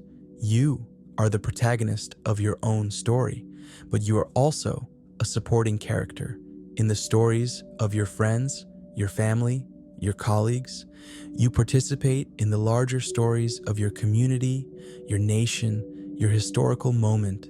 These multiple narratives intersect and sometimes conflict, creating complexity and tension. Consider someone deciding whether to accept a demanding job opportunity. In the story of personal achievement, this might be the next exciting chapter. In the story of family life, it might be a betrayal or sacrifice. In the story of social contribution, it might be an opportunity to make a difference. Which story should guide the choice? There is no simple answer, but recognizing the multiple narratives at play can help clarify what is at stake and what matters most to you. The philosopher Alasdair MacIntyre argued that we can only answer the question, what am I to do? If we can first answer the question, of what story or stories do I find myself a part? Our choices make sense within narrative contexts. The action that is courageous in one story might be foolish in another. What counts as success or failure depends on the narrative frame we are using.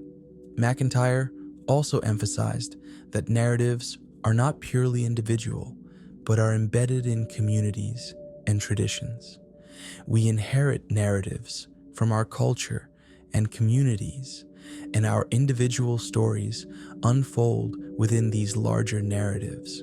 A good life, MacIntyre suggested, is one that fits coherently within the narrative tradition of a community pursuing shared goods. Meaning comes not from individual storytelling alone, but from participation in meaningful collective narratives. This communal dimension of narrative is important. The stories we tell about ourselves need to be recognized and validated by others to fully sustain meaning. If everyone around you tells you that your story is wrong or crazy, it becomes very difficult to maintain that narrative as meaningful. We need what Charles Taylor calls dialogical identity, identity created and sustained through conversation with others who recognize and affirm our stories. This is one reason why marginalized groups often fight for the right to tell their own stories. When dominant groups control the narratives, they can define the meaning of others' lives in ways that serve their interests and undermine the dignity and agency of subordinated people. Reclaiming narrative authority, insisting on telling your own story in your own terms, is an essential part of human dignity and meaning-making. We should also consider the stories we tell about reality itself, not just about our individual lives. Every culture has cosmological narratives that explain where everything came from, what it is for, and where it is going. Religious traditions offer such narratives: creation, fall, redemption, or cycles of birth, death, and rebirth. Science offers its own narratives: the Big Bang, evolution, the eventual heat death of the universe. These cosmic stories matter because they contextualize our individual stories. If the universe is meaningful, purposeful, created by a loving God, then human life inherits that meaning and purpose. If the universe is indifferent, a product of chance and necessity without purpose, then any meaning must be created by us. If the universe is cyclical, then our actions ripple across lifetimes. If it is linear and finite, then this one life is all we have. We inherit these cosmic narratives from our culture, but at some point, thoughtful people must examine them and decide what they actually believe. Do you believe in a purposeful universe or an indifferent one? Does consciousness survive death in some form, or does it end completely? Is there moral order woven into reality, or is morality a human construction? Your answers to these questions, whether explicit or implicit, shape what you believe is possible and meaningful. Interestingly, the same life might feel meaningful or meaningless depending on the cosmic narrative in which it is situated. Imagine someone who spends their life caring for sick people. In a religious narrative where God values compassion and rewards virtue in an afterlife, this life clearly has meaning. In a narrative where the universe is indifferent and death is the end, does it still have meaning? Many would say yes.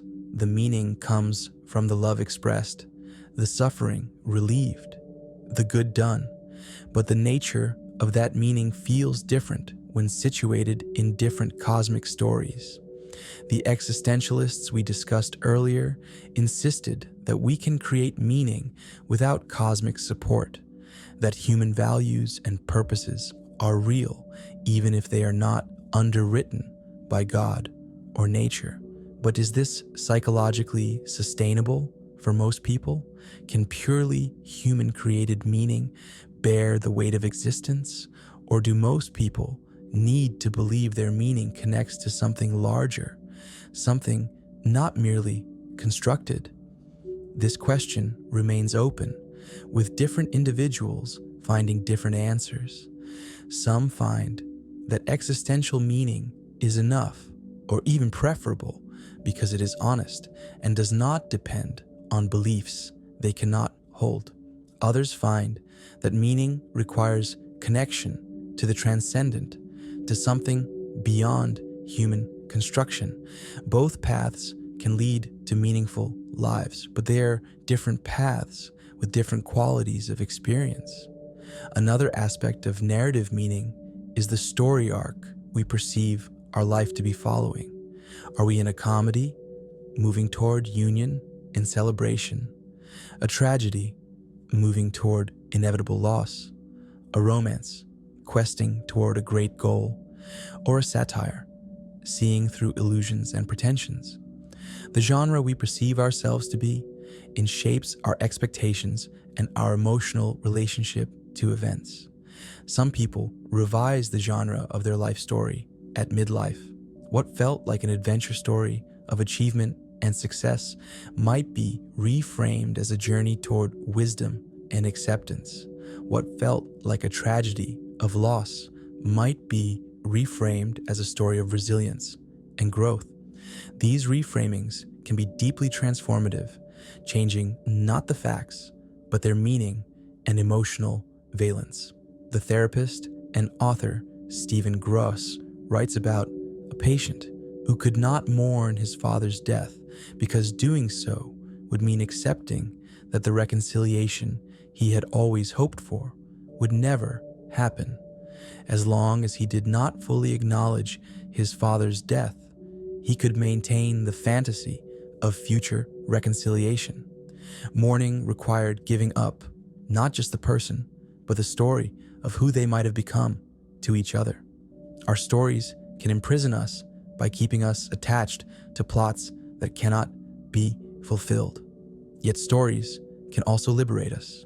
When we recognize that we have been living someone else's story, our parents' story, our culture's story, a story we absorbed without choosing it, we can begin to author our own story. This authorship is not unlimited.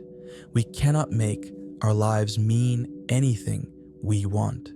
But within the constraints of our circumstances, we have significant freedom to interpret, emphasize, and direct our narrative. As we reflect on the narratives we inhabit, we might ask, what story am I telling about my life?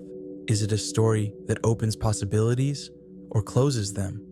Is it a story that empowers or imprisons? Is it my story or one I inherited without examination? What would it mean to revision my life, to tell a different story that honors both truth and possibility? These are not easy questions, but they are worth sitting with, for our stories shape our lives as surely as our lives shape our stories. Chapter 9. The Seasons of Meaning. change. Across the lifespan, we have been exploring meaning as if it were a stable destination, a question with a fixed answer. But meaning is not static. What gives life meaning changes as we change, moving through different life stages with different challenges, capacities, and perspectives. Understanding this developmental dimension helps us recognize that a crisis of meaning might not indicate failure, but simply transition, the growing pains of moving from one life stage to another.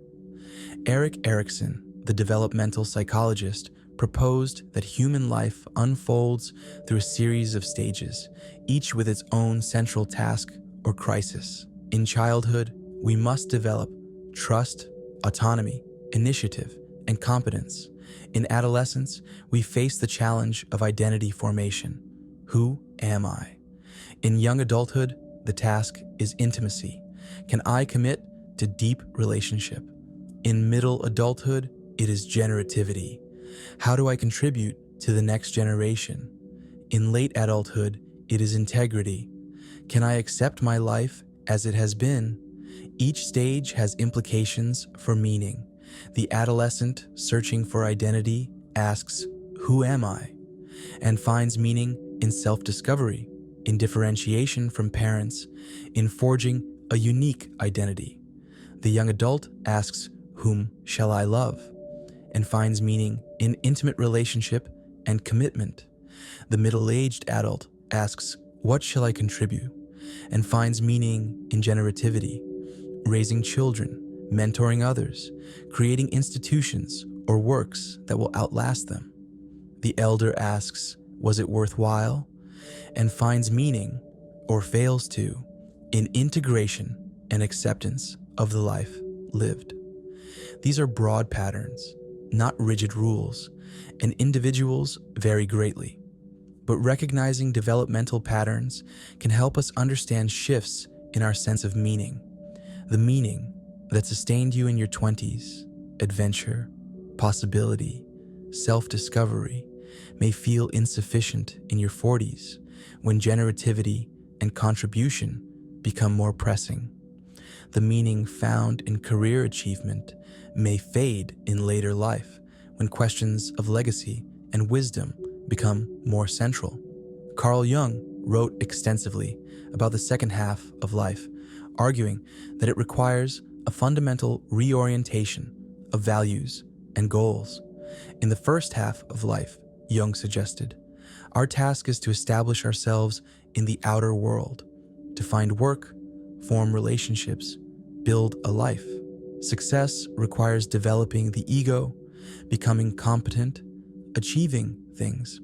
But if we try to continue living according to first half of life values into the second half, we become increasingly empty and anxious. The second half of life, Jung believed, calls for a turn inward toward individuation and spiritual development. The outer achievements that mattered so much earlier begin to feel hollow. Questions of meaning become more urgent. There is often a midlife crisis as the old values lose their power before new ones have fully emerged. This crisis can be terrifying, but is also an opportunity for profound growth and deepening. Jung noticed that many of his clients in the second half of life were successful by conventional measures. They had good careers, families, status, yet they came to therapy feeling lost, anxious, depressed. Their suffering was not due to external problems, but to a crisis of meaning. The old answers no longer satisfied. Something was calling them toward a different kind of life, more reflective, more concerned with inner development, more focused on being than doing. This pattern appears across cultures.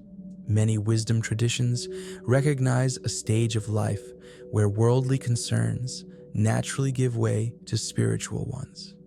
In Hinduism, the traditional life stages include the householder, raising a family, working, and the forest dweller, withdrawing from worldly life for spiritual development, while literal withdrawal may not be necessary or desirable for modern people.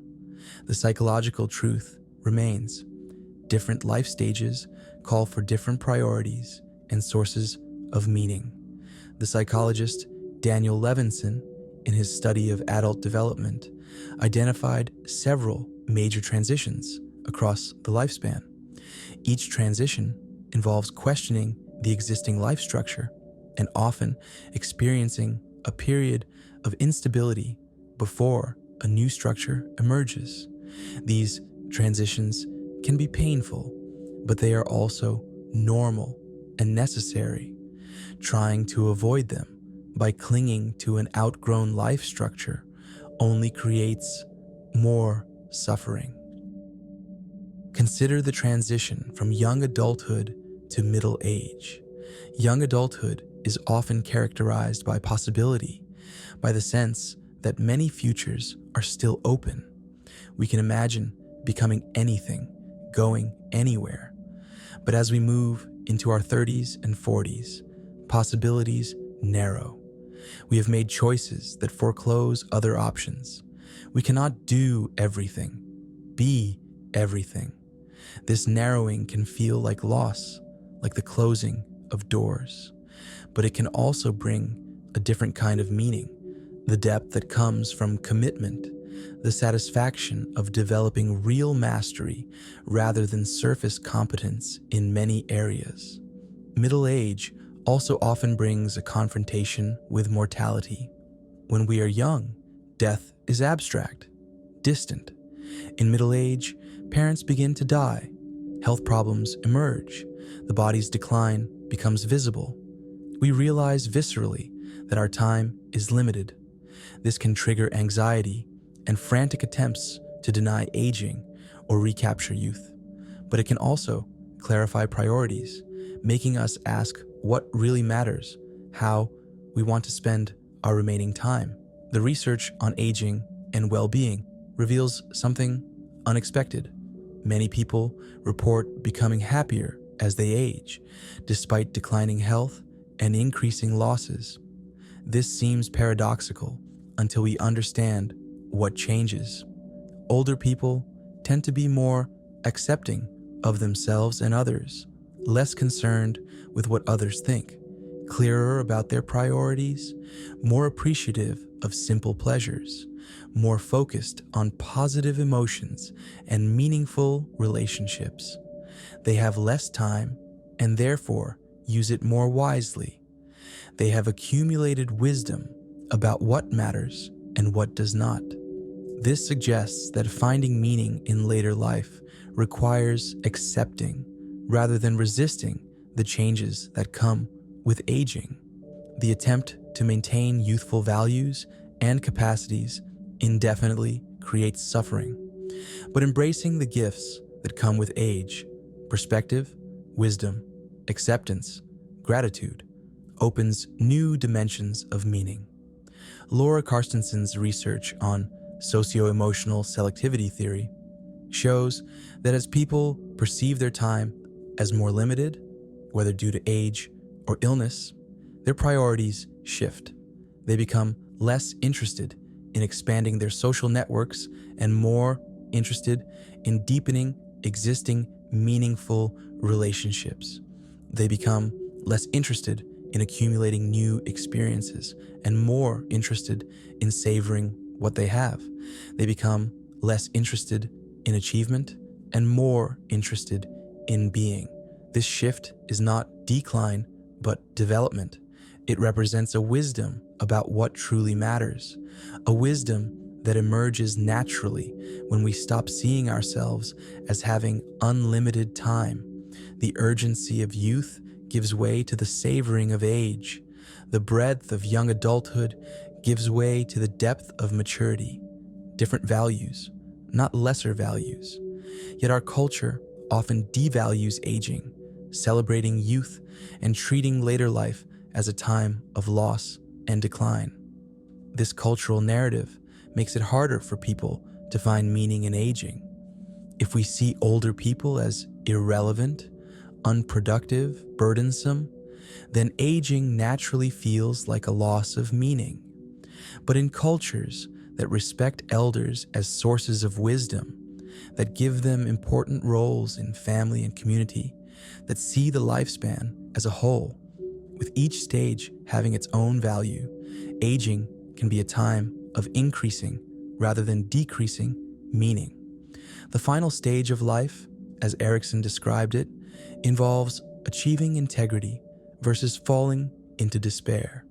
Integrity means coming to accept your life as it has been, accepting the choices you made and did not make, finding coherence and meaning in the overall pattern. Despair comes from the feeling that it is too late to change, that you have wasted your life, that your regrets outweigh your satisfactions. This task of integration is profound. It requires honest reckoning with how you have lived. It requires forgiveness of yourself and others. It requires finding meaning even in mistakes and failures, seeing how even the difficult or regrettable parts contributed to who you became.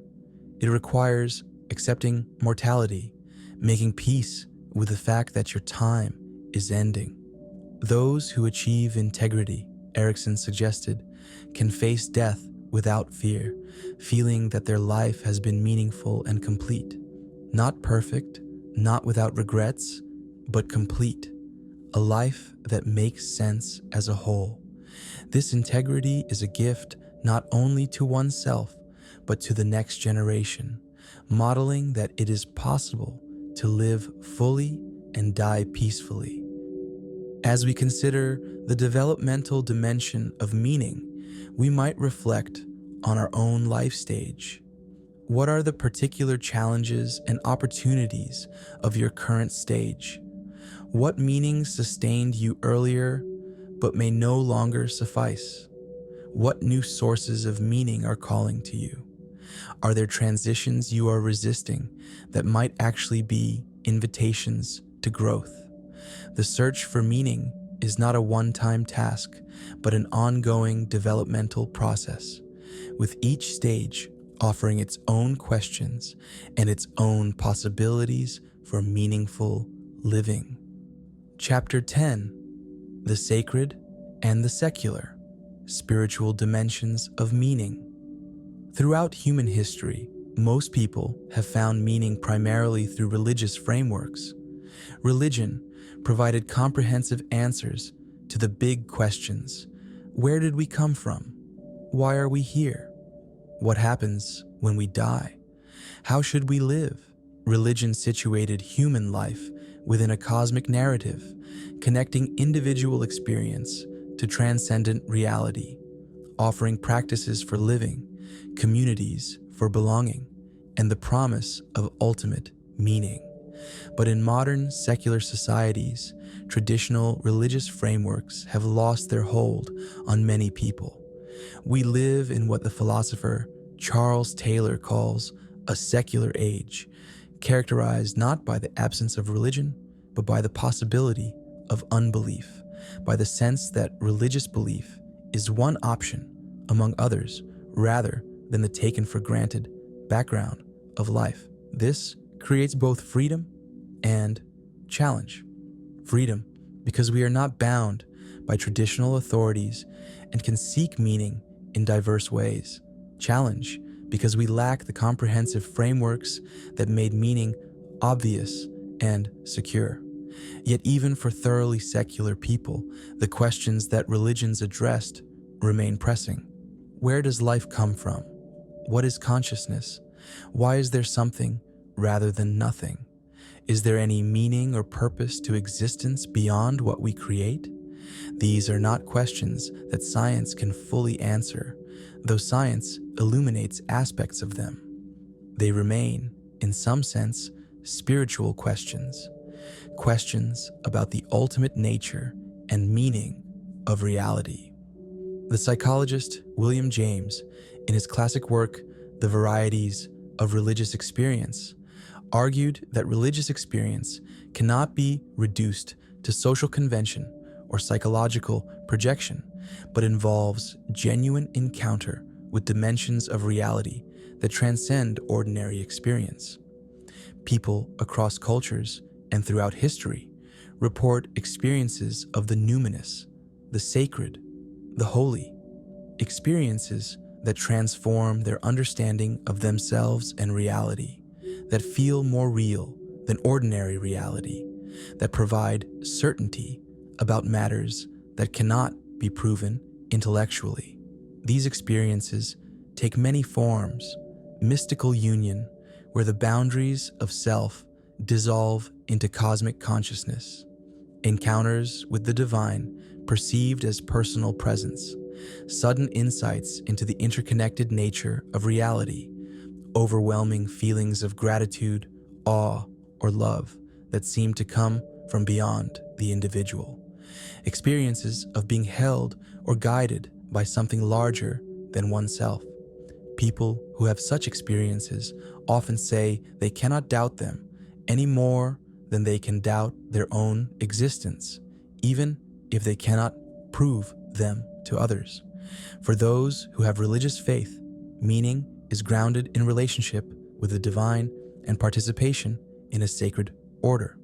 Prayer, worship, scripture study, ritual observance, these practices connect them to transcendent reality and provide a sense of purpose and belonging. Their individual lives matter because they are part of God's plan, because they have duties and responsibilities ordained by divine will, because they are loved by God and will continue beyond death. But what about those who cannot believe in traditional religious claims, in a personal God, in revealed scripture, in life after death? Does the collapse of religious meaning necessarily lead to nihilism, or can meaningful spiritual life exist without traditional religious belief? Many contemporary thinkers argue for what might be called secular spirituality or naturalistic spirituality. The astronomer Carl Sagan spoke of spiritual experiences evoked by contemplating the cosmos, the billions of galaxies, the deep time of cosmic evolution, the fact that we are made of star stuff, atoms forged in the furnaces of earlier stars. For Sagan, understanding our cosmic context provided a sense of meaning and connection without requiring supernatural beliefs. The philosopher Sam Harris, though a prominent critic of religious dogma, writes about the genuine insights of mystical experience, which can be cultivated through practices like meditation. These experiences reveal that our ordinary sense of self is constructed, that consciousness is more spacious and mysterious than we usually recognize, that there is a dimension of experience beyond the chattering mind. Harris argues we can have these insights and their transformative effects without adopting false metaphysical beliefs. The naturalistic spirituality perspective suggests that awe, wonder, reverence, interconnection, and transcendence of ego, the experiential core of spirituality, can be grounded in reality as revealed by science rather than in supernatural claims. The universe is vast, old, complex, and mysterious enough to evoke genuine awe. The realization that we are part of nature, not separate from it, can ground a sense of belonging and responsibility. The direct experience of present moment awareness can provide peace and clarity. Yet some argue that this naturalistic approach, while valuable, cannot fully replace what traditional religion provided. The philosopher Hubert Dreyfus suggested that secular spirituality lacks the whooshing up quality of traditional religious experience, the sense of being gripped by something overwhelmingly significant that demands total transformation of life. Meditation may calm the mind, but does it call you to radical commitment the way religious conversion does? Cosmic awe may inspire wonder, but does it provide the felt sense of personal relationship that devotees experience with God, there is also the question of community and practice. Religions provide not just ideas, but live traditions, practices, rituals, communities, stories, ethical frameworks, all integrated into a coherent way of life. You do not figure it out alone, but participate in something larger than yourself, something tested by generations. Secular spirituality often lacks this communal and traditional dimension, leaving individuals to piece together their own meaning systems without the support and wisdom of established traditions. Yet perhaps we are in a transitional time where new forms of communal spiritual life are emerging that integrate modern knowledge with perennial wisdom. Buddhist meditation centers that teach mindfulness without requiring belief in reincarnation. Humanistic chaplaincies that serve those seeking spiritual meaning without traditional religious affiliation.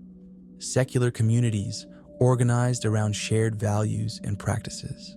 These efforts suggest it may be possible to create meaningful spiritual community without traditional religious belief. There is also the question of mystery and humility. Science has revealed extraordinary things about the universe, but it has not eliminated mystery. We do not know why there is something rather than nothing. We do not understand consciousness, how physical processes in the brain give rise to subjective experience. We do not know if our universe is the only one or one among infinite universes. We do not know what, if anything, lies beyond death. These mysteries remain, and perhaps they should remain, inviting us to a stance of humility and wonder rather than premature certainty. The physicist Werner Heisenberg wrote that the first gulp from the glass of natural science will make you an atheist, but at the bottom of the glass, God is waiting. He meant that shallow scientific knowledge seems to eliminate the need for God, but deeper understanding reveals how much we do not and perhaps cannot know, how mystery persists at the heart of reality. This persistent mystery can be a source of spiritual openness, even for those committed to scientific understanding. Some thinkers distinguish between religious belief, accepting claims about God, miracles, afterlife, and religious practice, prayer, meditation, ritual, ethical living. It may be possible to engage in religious practice without literal belief in religious claims. You might pray not because you believe in a personal God who hears prayers, but because prayer cultivates certain qualities: gratitude, humility, openness, reflection. You might participate in ritual not because you believe it has supernatural efficacy, but because ritual creates meaning, marks transitions, connects you to tradition and community. This approach treats religion as poetry rather than prose, as symbolic truth rather than literal fact. The theologian Paul Tillich spoke of God not as a being among other beings, but as the ground of being itself, ultimate reality, ultimate concern. This symbolic understanding allows an engagement with religious language and practice without requiring belief in a supernatural entity. Whether this is satisfactory depends on what you need from religion. Some find this symbolic approach deeply meaningful, while others feel it empties religion of its essential content. There is also the question of different spiritual paths suiting different temperaments and life situations. The Hindu tradition recognizes different yogas or paths: karma yoga, the path of action and service; bhakti yoga, the path of devotion and love; jnana yoga, the path of knowledge and wisdom; raja yoga, the path of meditation and mental discipline; These paths suit different personalities and life circumstances, all leading toward the same ultimate realization. Similarly, in the contemporary search for meaning, different spiritual approaches suit different people. Some find meaning through devotional practice and personal relationship with the divine. Others through meditative practice and direct experience of consciousness. Others through ethical action and service. Others through intellectual exploration and understanding. Others through creative expression. Others through encounter with nature. There is no single required path, but rather an invitation to find the spiritual approach that resonates with your temperament and meets your needs. The key insight might be this: meaning seems to require connection to something larger than our individual ego, whether we call that something God, nature, consciousness, humanity, or reality itself. The specifically spiritual dimension of meaning involves recognizing our participation in this larger whole, recognizing that we are not isolated individuals, but part of an interconnected reality that transcends and includes us. This recognition can come through religious practice, through meditation, through awe-inspiring encounter with nature, through service to others, through creative absorption, through intellectual contemplation, through relationships of deep love. The specific path matters less than the recognition itself, that we are not alone, not separate, not confined to our small ego, but participants in something vast and mysterious. As we reflect on the spiritual dimension of meaning, we might ask, what is your relationship to mystery, to the unknown, to what transcends individual understanding? Do you have practices that connect you to something larger than yourself? Do you experience awe, wonder, gratitude, love in ways that feel like more than just personal emotion? Are there dimensions of experience that feel sacred to you, however you understand that word? These questions can guide us toward sources of meaning that transcend the merely personal, connecting us to the deeper currents of existence. Chapter 11: The Work of a Life, Vocation and Contribution. There is a particular kind of meaning that comes from engaging in work that feels significant, that exercises our abilities, that contributes to something beyond ourselves. This is not about having a prestigious career or making a lot of money, though those might happen.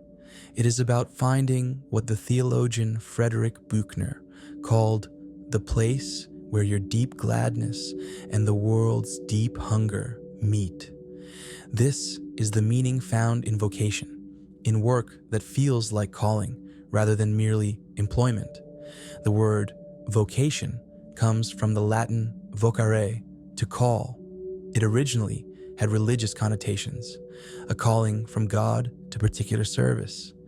But the concept of vocation can be understood more broadly as that particular form of engagement with the world that suits your gifts, interests, values, and circumstances. It is what you are called to do, whether or not you understand that call in religious terms. Finding one's vocation is a major source of meaning for many people. When work feels like vocation, it is not merely a means to survival or status, but an expression of who you are, a contribution you are uniquely positioned to make. The days spent in such work feel worthwhile, even when they are difficult. You are not just earning money or filling time, but actualizing potential, serving others, participating in something meaningful. But many people never find work that feels like vocation. They labor in jobs that feel meaningless, that do not engage their capacities, that serve only to pay bills. This is one of the great sources of suffering and meaninglessness in modern life. We spend enormous portions of our lives working, and when that work feels pointless or alienating, it drains meaning from life as a whole. The philosopher and psychologist Erich Fromm wrote about alienation in modern work. In pre-industrial societies, craftspeople made things from start to finish, exercising skill and creativity, producing objects they could take pride in. But industrial capitalism broke work into fragmented tasks where most workers perform repetitive actions without seeing or influencing the final product. This fragmentation alienates workers from their labor, from the products of their labor, and ultimately from themselves. Marx made similar observations, arguing that capitalism alienates workers by treating human labor as merely a commodity to be bought and sold, by organizing production for profit rather than for meeting genuine human needs, by concentrating ownership and control in the hands of a few, while the many perform dehumanizing labor. While his political solutions remain controversial, his diagnosis of alienation in work remains relevant. Yet even within the constraints of capitalism and industrial organization, some work feels more meaningful than others. What distinguishes meaningful work? Several factors seem important: using your abilities, seeing the impact of your efforts, contributing to something worthwhile, having some autonomy and control, being recognized and valued, continually learning and growing.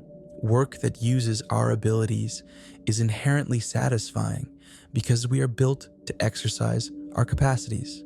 A musician makes music, a teacher teaches, a builder builds, and in doing so, they experience a kind of completeness, the satisfaction of functioning well. When work underutilizes our abilities, leaving us bored and unstimulated, or when it demands things we cannot do, leaving us stressed and inadequate, it becomes a source of suffering rather than meaning. Seeing the impact of our efforts matters because we need to know that what we do makes a difference. This is why people in helping professions, teachers, nurses, social workers, often find their work meaningful despite low pay and high stress. They see directly how their efforts affect others. Conversely, work where you never see the results or where you suspect the results do not matter undermines meaning. Contributing to something worthwhile connects work to values. We want to feel that our efforts serve good purposes, that we are not just making money for shareholders or ourselves, but contributing to human welfare, to beauty, to knowledge, to justice.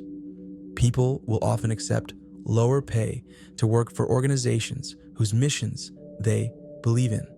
The sense that one's work serves a higher purpose can sustain meaning even when the work itself is difficult.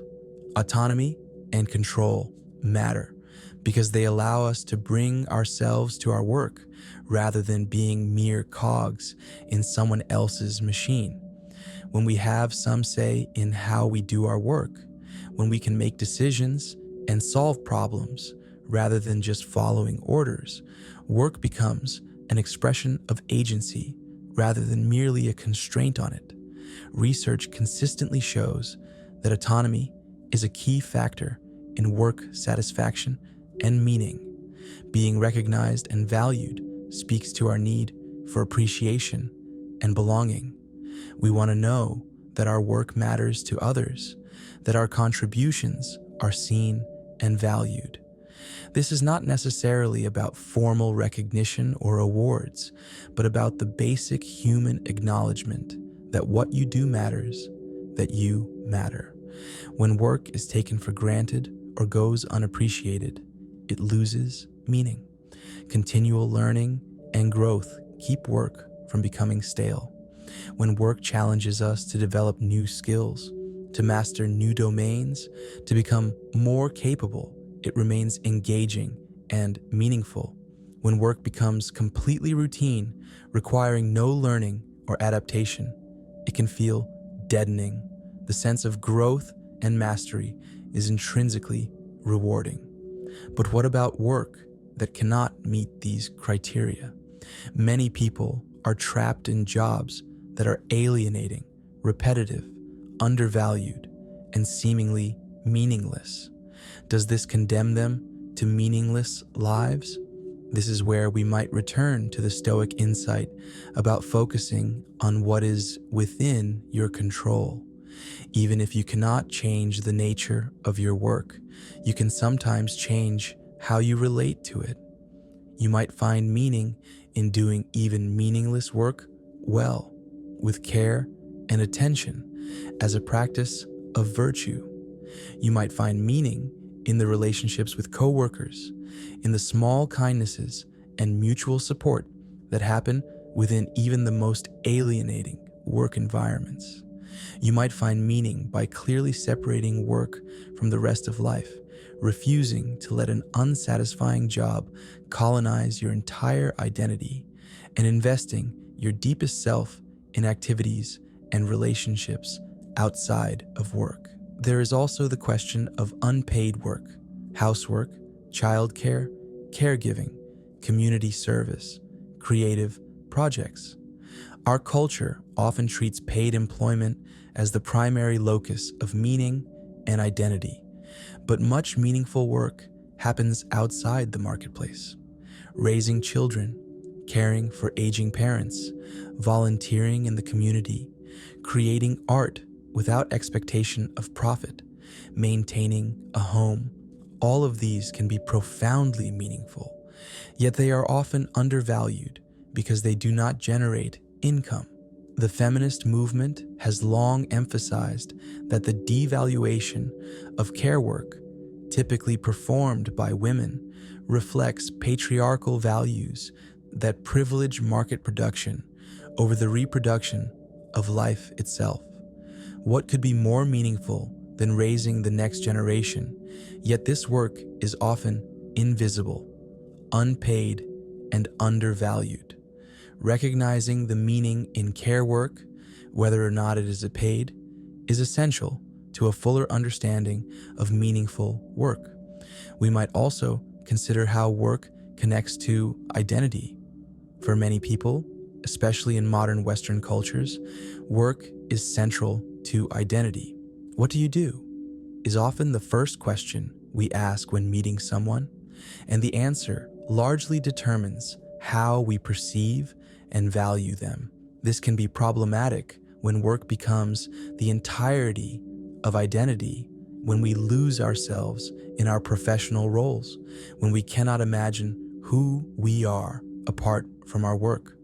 This over-identification with work can lead to crisis when work ends, through retirement, job loss, or inability to work due to illness or disability. If you are nothing but your work, then losing work means losing yourself. This is why developing a sense of identity that includes but transcends work is important for long-term meaning. Yet work can be a legitimate source of identity when it expresses something essential about who you are. The teacher who loves teaching, whose whole way of being in the world reflects their teaching self, is not over-identified with work, but rather has found work that genuinely expresses their identity. The problem comes when work is disconnected from deeper identity, when we perform roles that do not reflect who we really are. Parker Palmer, in his book, Let Your Life Speak, suggests that vocation is less about choosing what to do than about listening to who you are.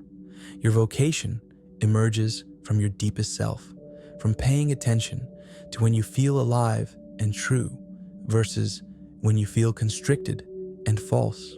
Finding vocation is an ongoing process of listening inward, of allowing your life to reveal what it wants to be rather than imposing from outside what you think you should do.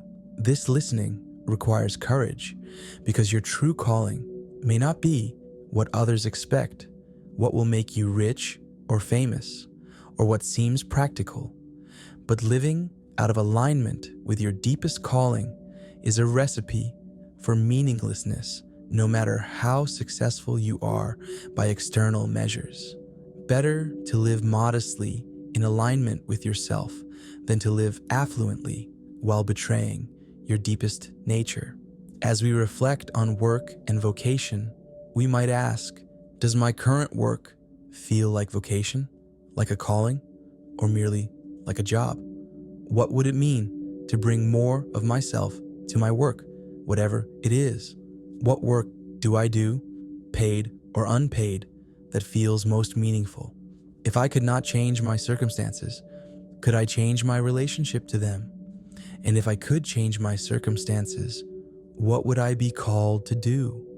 These questions can guide us toward work that serves not just survival, but meaning, not just productivity, but purpose. Chapter 12: The Paradox of Happiness, Meaning, and Well-Being. As we near the end of our exploration, we must address a question that has been present throughout, but not yet directly examined. What is the relationship between meaning and happiness? Are they the same thing or different? Can you have one without the other? And what should we actually pursue? Happiness, meaning, or something else? Contemporary psychology has devoted enormous attention to happiness, developing what is called positive psychology.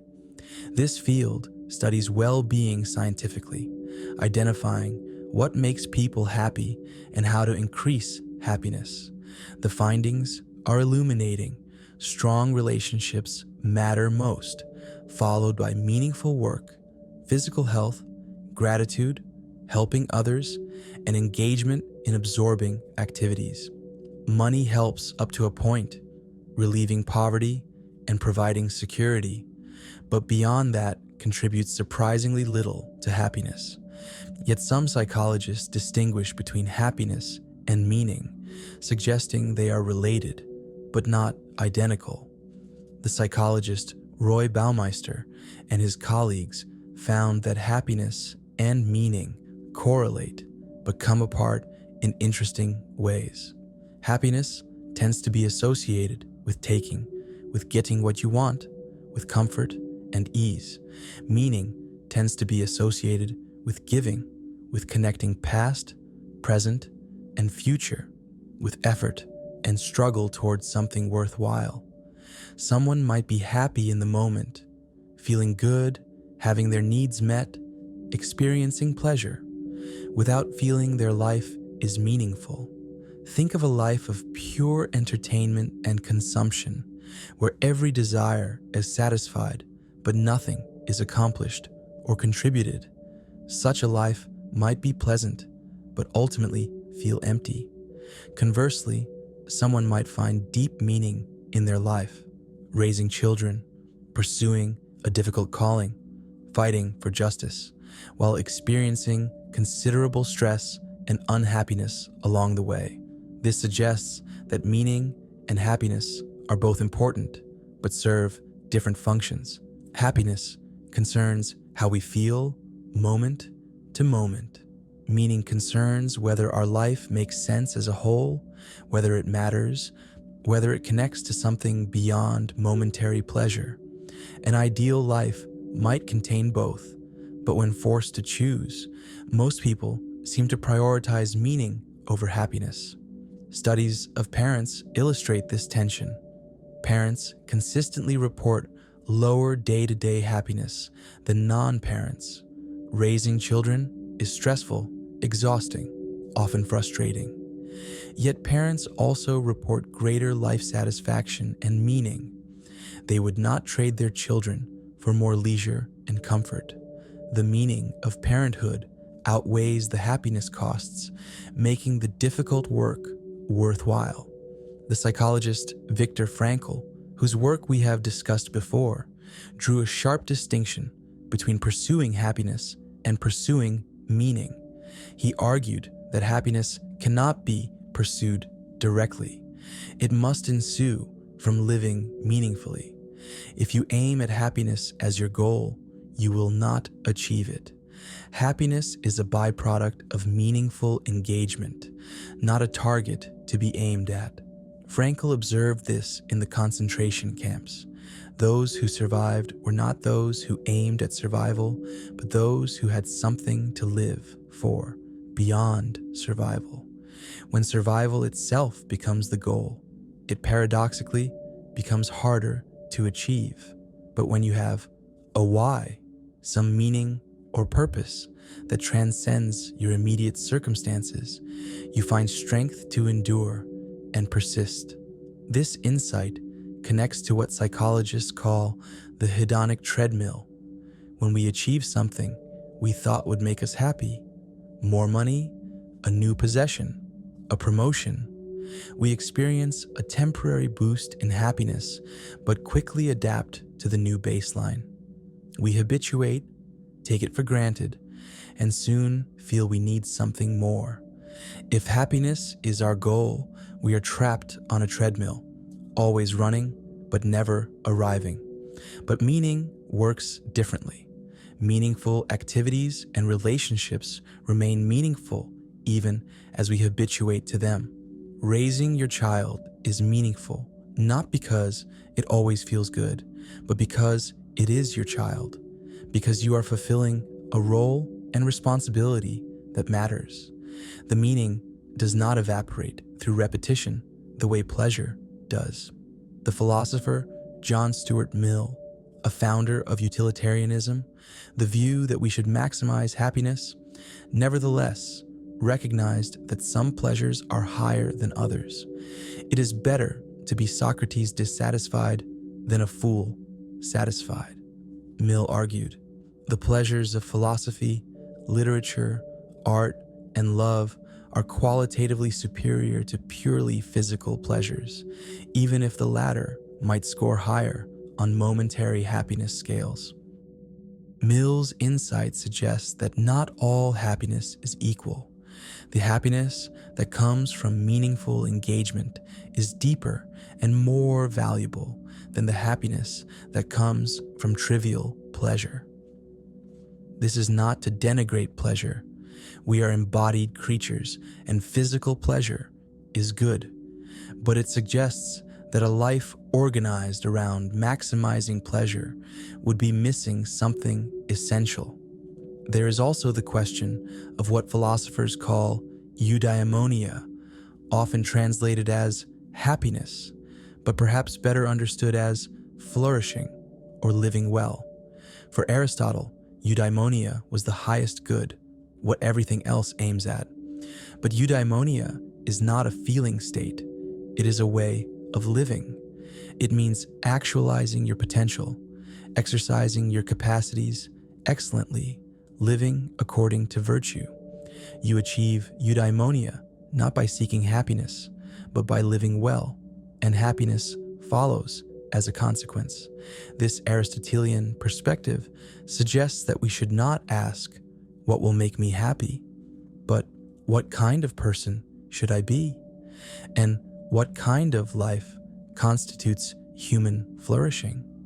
The answers involve virtue, meaningful relationships, contribution to the common good, intellectual and creative development, the components of a fully human life. Happiness comes from living such a life, not from pursuing happiness directly. Contemporary research on well-being increasingly recognizes this complexity. Psychologists now distinguish between hedonic well-being, feeling good, and eudaimonic well-being, functioning well. Both matter, but eudaimonic well-being, which includes meaning, purpose, growth, and contribution, seems to be more important for long-term life satisfaction and even for physical health. Research on post-traumatic growth illustrates how meaning can emerge from suffering in ways that increase well-being despite the trauma.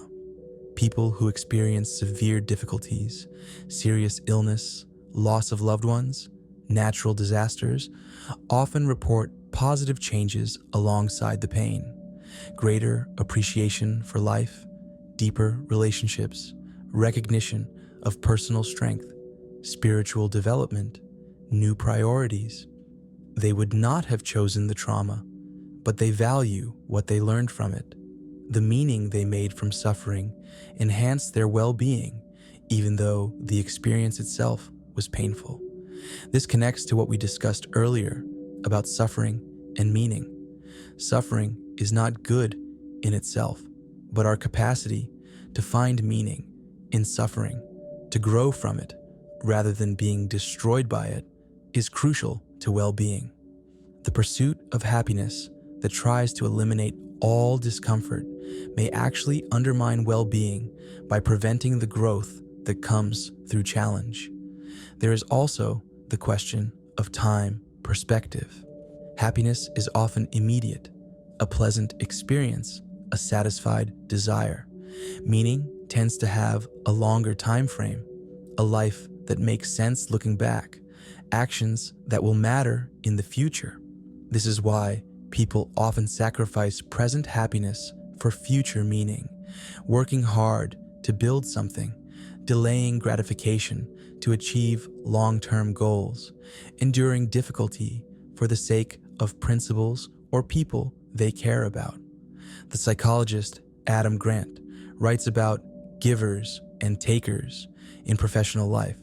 Takers focus on what they can get from others. Givers focus on contributing to others. Interestingly, givers tend to be both the least and most successful. Some burn out from giving too much without protecting their own interests. But the most successful people are overwhelmingly givers. They find meaning in contribution, which energizes them and builds networks of reciprocity that eventually benefit them. This suggests that meaning and well-being, while not identical, are deeply connected. Meaning does not guarantee happiness, but it provides something more sustainable, a sense that your life matters, that your efforts are worthwhile, that you are part of something larger than yourself. And this sense, over time, contributes to deep well-being even when happiness fluctuates. As we reflect on the relationship between meaning and happiness, we might ask, am I pursuing happiness or meaning or both? When have I been most happy and when have I felt most meaningful? Are there times when I sacrificed meaning for comfort or comfort for meaning? What would it mean to organize my life around meaning rather than happiness, trusting that happiness would follow? These questions invite us to clarify what we are really after and what kind of life we want to build. Chapter 13: The Practice of Gratitude, Appreciating What Is.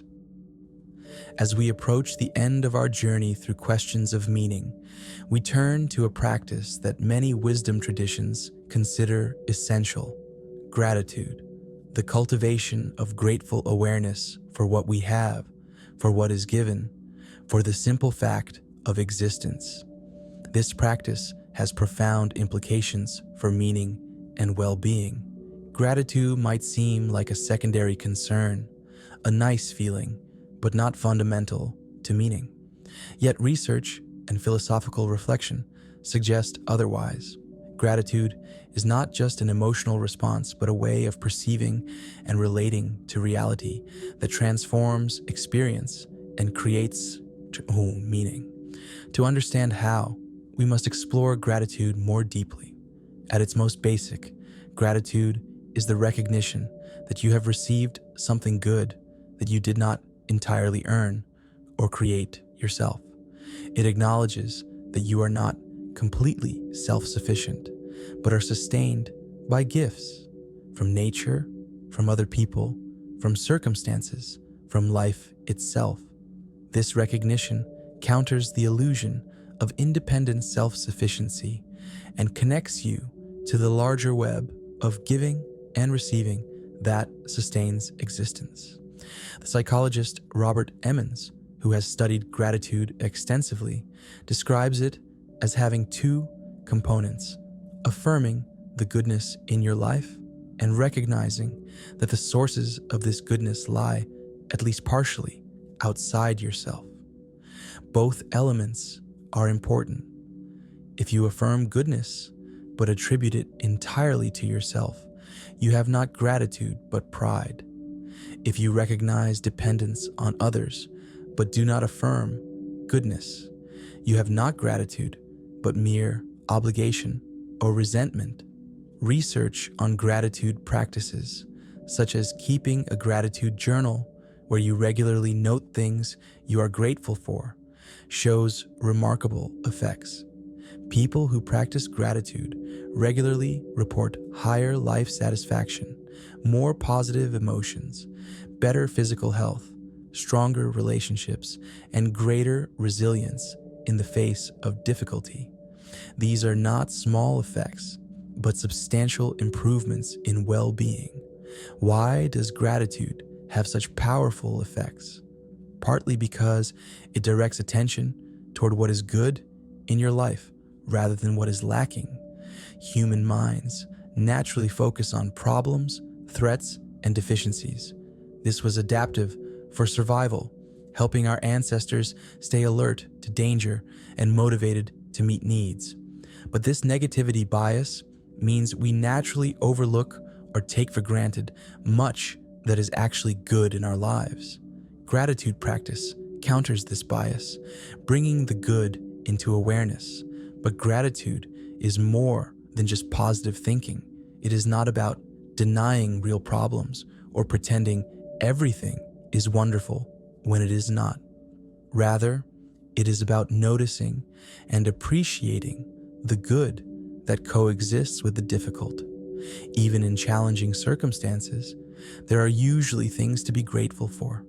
A kind word, a moment of beauty, the basic functioning of your body, the fact that you are alive to experience anything at all. The philosopher Simone Weil wrote that absolute attention is prayer. When we give full attention to anything with gratitude, a meal, a flower, a person's face, a piece of music, we sanctify the ordinary. We recognize it as gift rather than entitlement, as particular and precious rather than generic and disposable. This transformation of perception itself creates meaning by revealing the extraordinariness hidden within the ordinary. Think about eating a meal. You can eat while distracted, barely tasting the food, thinking about other things, or you can eat with grateful attention, noticing the flavors and textures, recognizing the many beings and processes that brought this food to you: the sun and rain, the soil organisms, the farmers, the transporters, the cooks. The meal is the same, but the experience and meaning are entirely different. Gratitude also affects relationships. When we recognize and appreciate what others give us, their time, their care, their patience, their love, we strengthen bonds and create more positive interactions. Expressing gratitude tells others that they matter, that their actions have impact, that they are seen and valued. This recognition feeds back into the relationship, encouraging more generosity and mutual care. But there is a deeper dimension to gratitude that touches on ultimate questions of meaning. The philosopher Martin Heidegger asked, "Why is there something rather than nothing?" This is perhaps the most fundamental question. The fact of existence itself, that anything exists at all, is a profound mystery. We did not create ourselves or choose to exist. We simply find ourselves here, thrown into existence without explanation or justification. One response to this situation is anxiety and dread. We are here without knowing why, and we will die without ultimate explanation or redemption. This is the existential response we explored earlier. But another response is gratitude for the sheer fact of being, for the gift of consciousness and experience, for the opportunity to live at all. This gratitude is not directed at any particular giver, though religious people might direct it to God, but is a fundamental stance toward existence itself. The poet Mary Oliver captures this in her question, "Tell me, what is it you plan to do with your one wild and precious life?" The words wild and precious suggest both the mystery and the value of existence.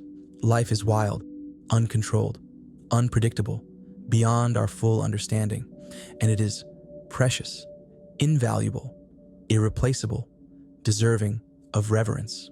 To recognize this is to cultivate what we might call existential gratitude. Gratitude for being rather than for having. This existential gratitude can be cultivated through contemplative practices. Many meditation traditions include practices of gratitude for being alive, for having a human birth, considered rare and precious in Buddhist cosmology, for the opportunity to practice and grow. These practices do not require believing anything specific about cosmology or metaphysics, only recognizing and appreciating the improbable gift of your existence. There is also gratitude for difficulty, which might seem paradoxical. How can we be grateful for suffering, loss, or failure? Yet many people report in retrospect that their difficulties taught them invaluable lessons, deepened their character, or led to unforeseen goods. This is not to say we should be grateful for the difficulty itself, but perhaps for what it revealed or enabled. This nuanced gratitude acknowledges that good can emerge from difficulty without denying that difficulty is difficult. The Stoics practiced something like this with their amor fati, love of fate. They cultivated gratitude for everything that happens, seeing it as part of the rational order of nature. While we might not share their metaphysical assumptions about cosmic rationality, we can appreciate the practice of meeting what comes with acceptance and even appreciation rather than bitter resistance. Gratitude also connects to generosity. When we receive with gratitude, we are inspired to give in turn. The recognition that we have been given to awakens the desire to give to others. This creates cycles of giving and receiving that bind communities together. Indigenous cultures often have elaborate protocols of gift giving and reciprocity that maintain social bonds and express fundamental values about interdependence. The anthropologist Lewis Hyde wrote about the gift economy in contrast to market economy.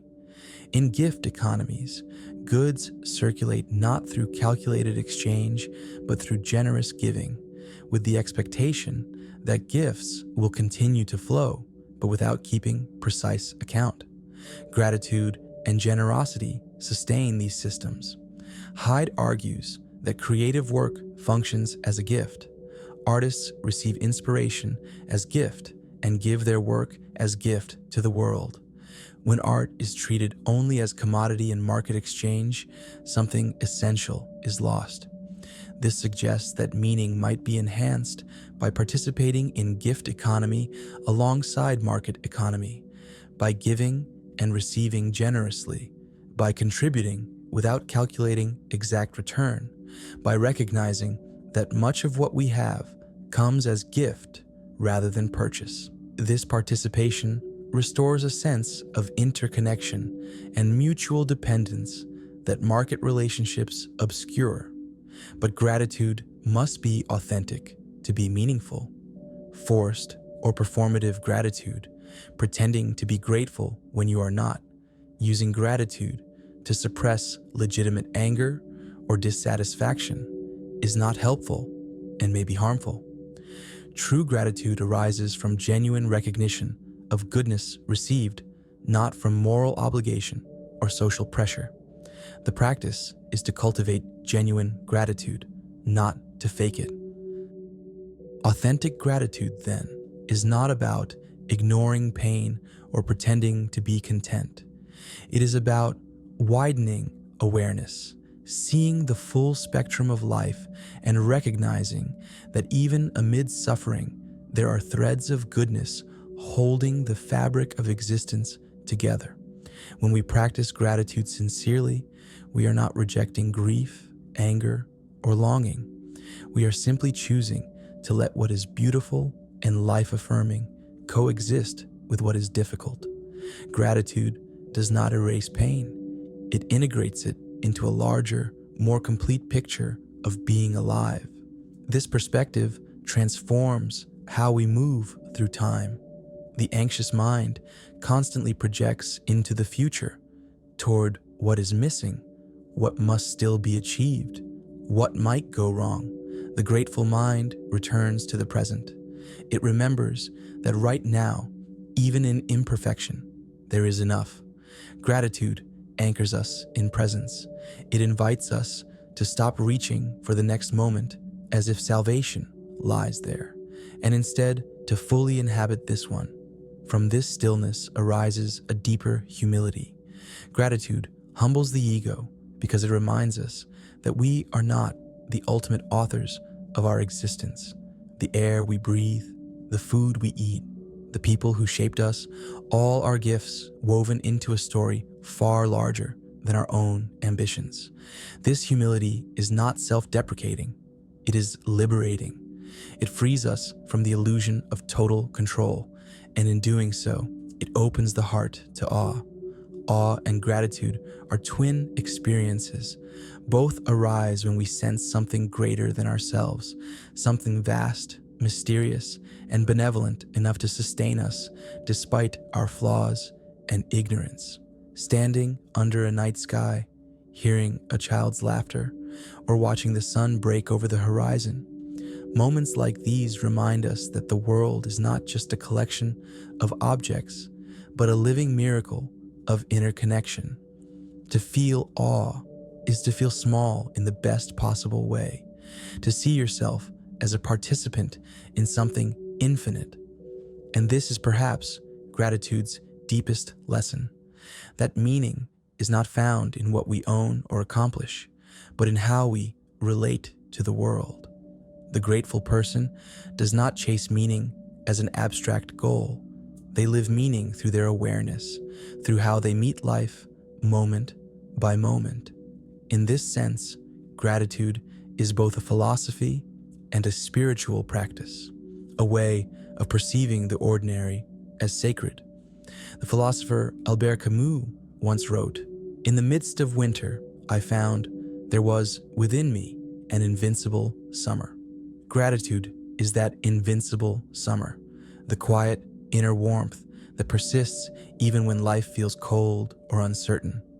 It is the realization that despite everything, existence itself remains a wonder. Even when we do not understand it, even when it hurts, life continues to offer itself to us in every breath. When you begin to live with gratitude, small things start to shimmer. You notice the way sunlight falls through a window, the rhythm of your heartbeat, the kindness of a stranger, the vast improbability that you, out of all possible configurations of matter, are here, conscious, capable of love and reflection. This awareness turns ordinary moments into sacred ones. You start to see that meaning is not something to be constructed from scratch, but something already present, waiting to be perceived. And perhaps this is where our exploration of life's meaning arrives, not at an ultimate answer, but at an attitude.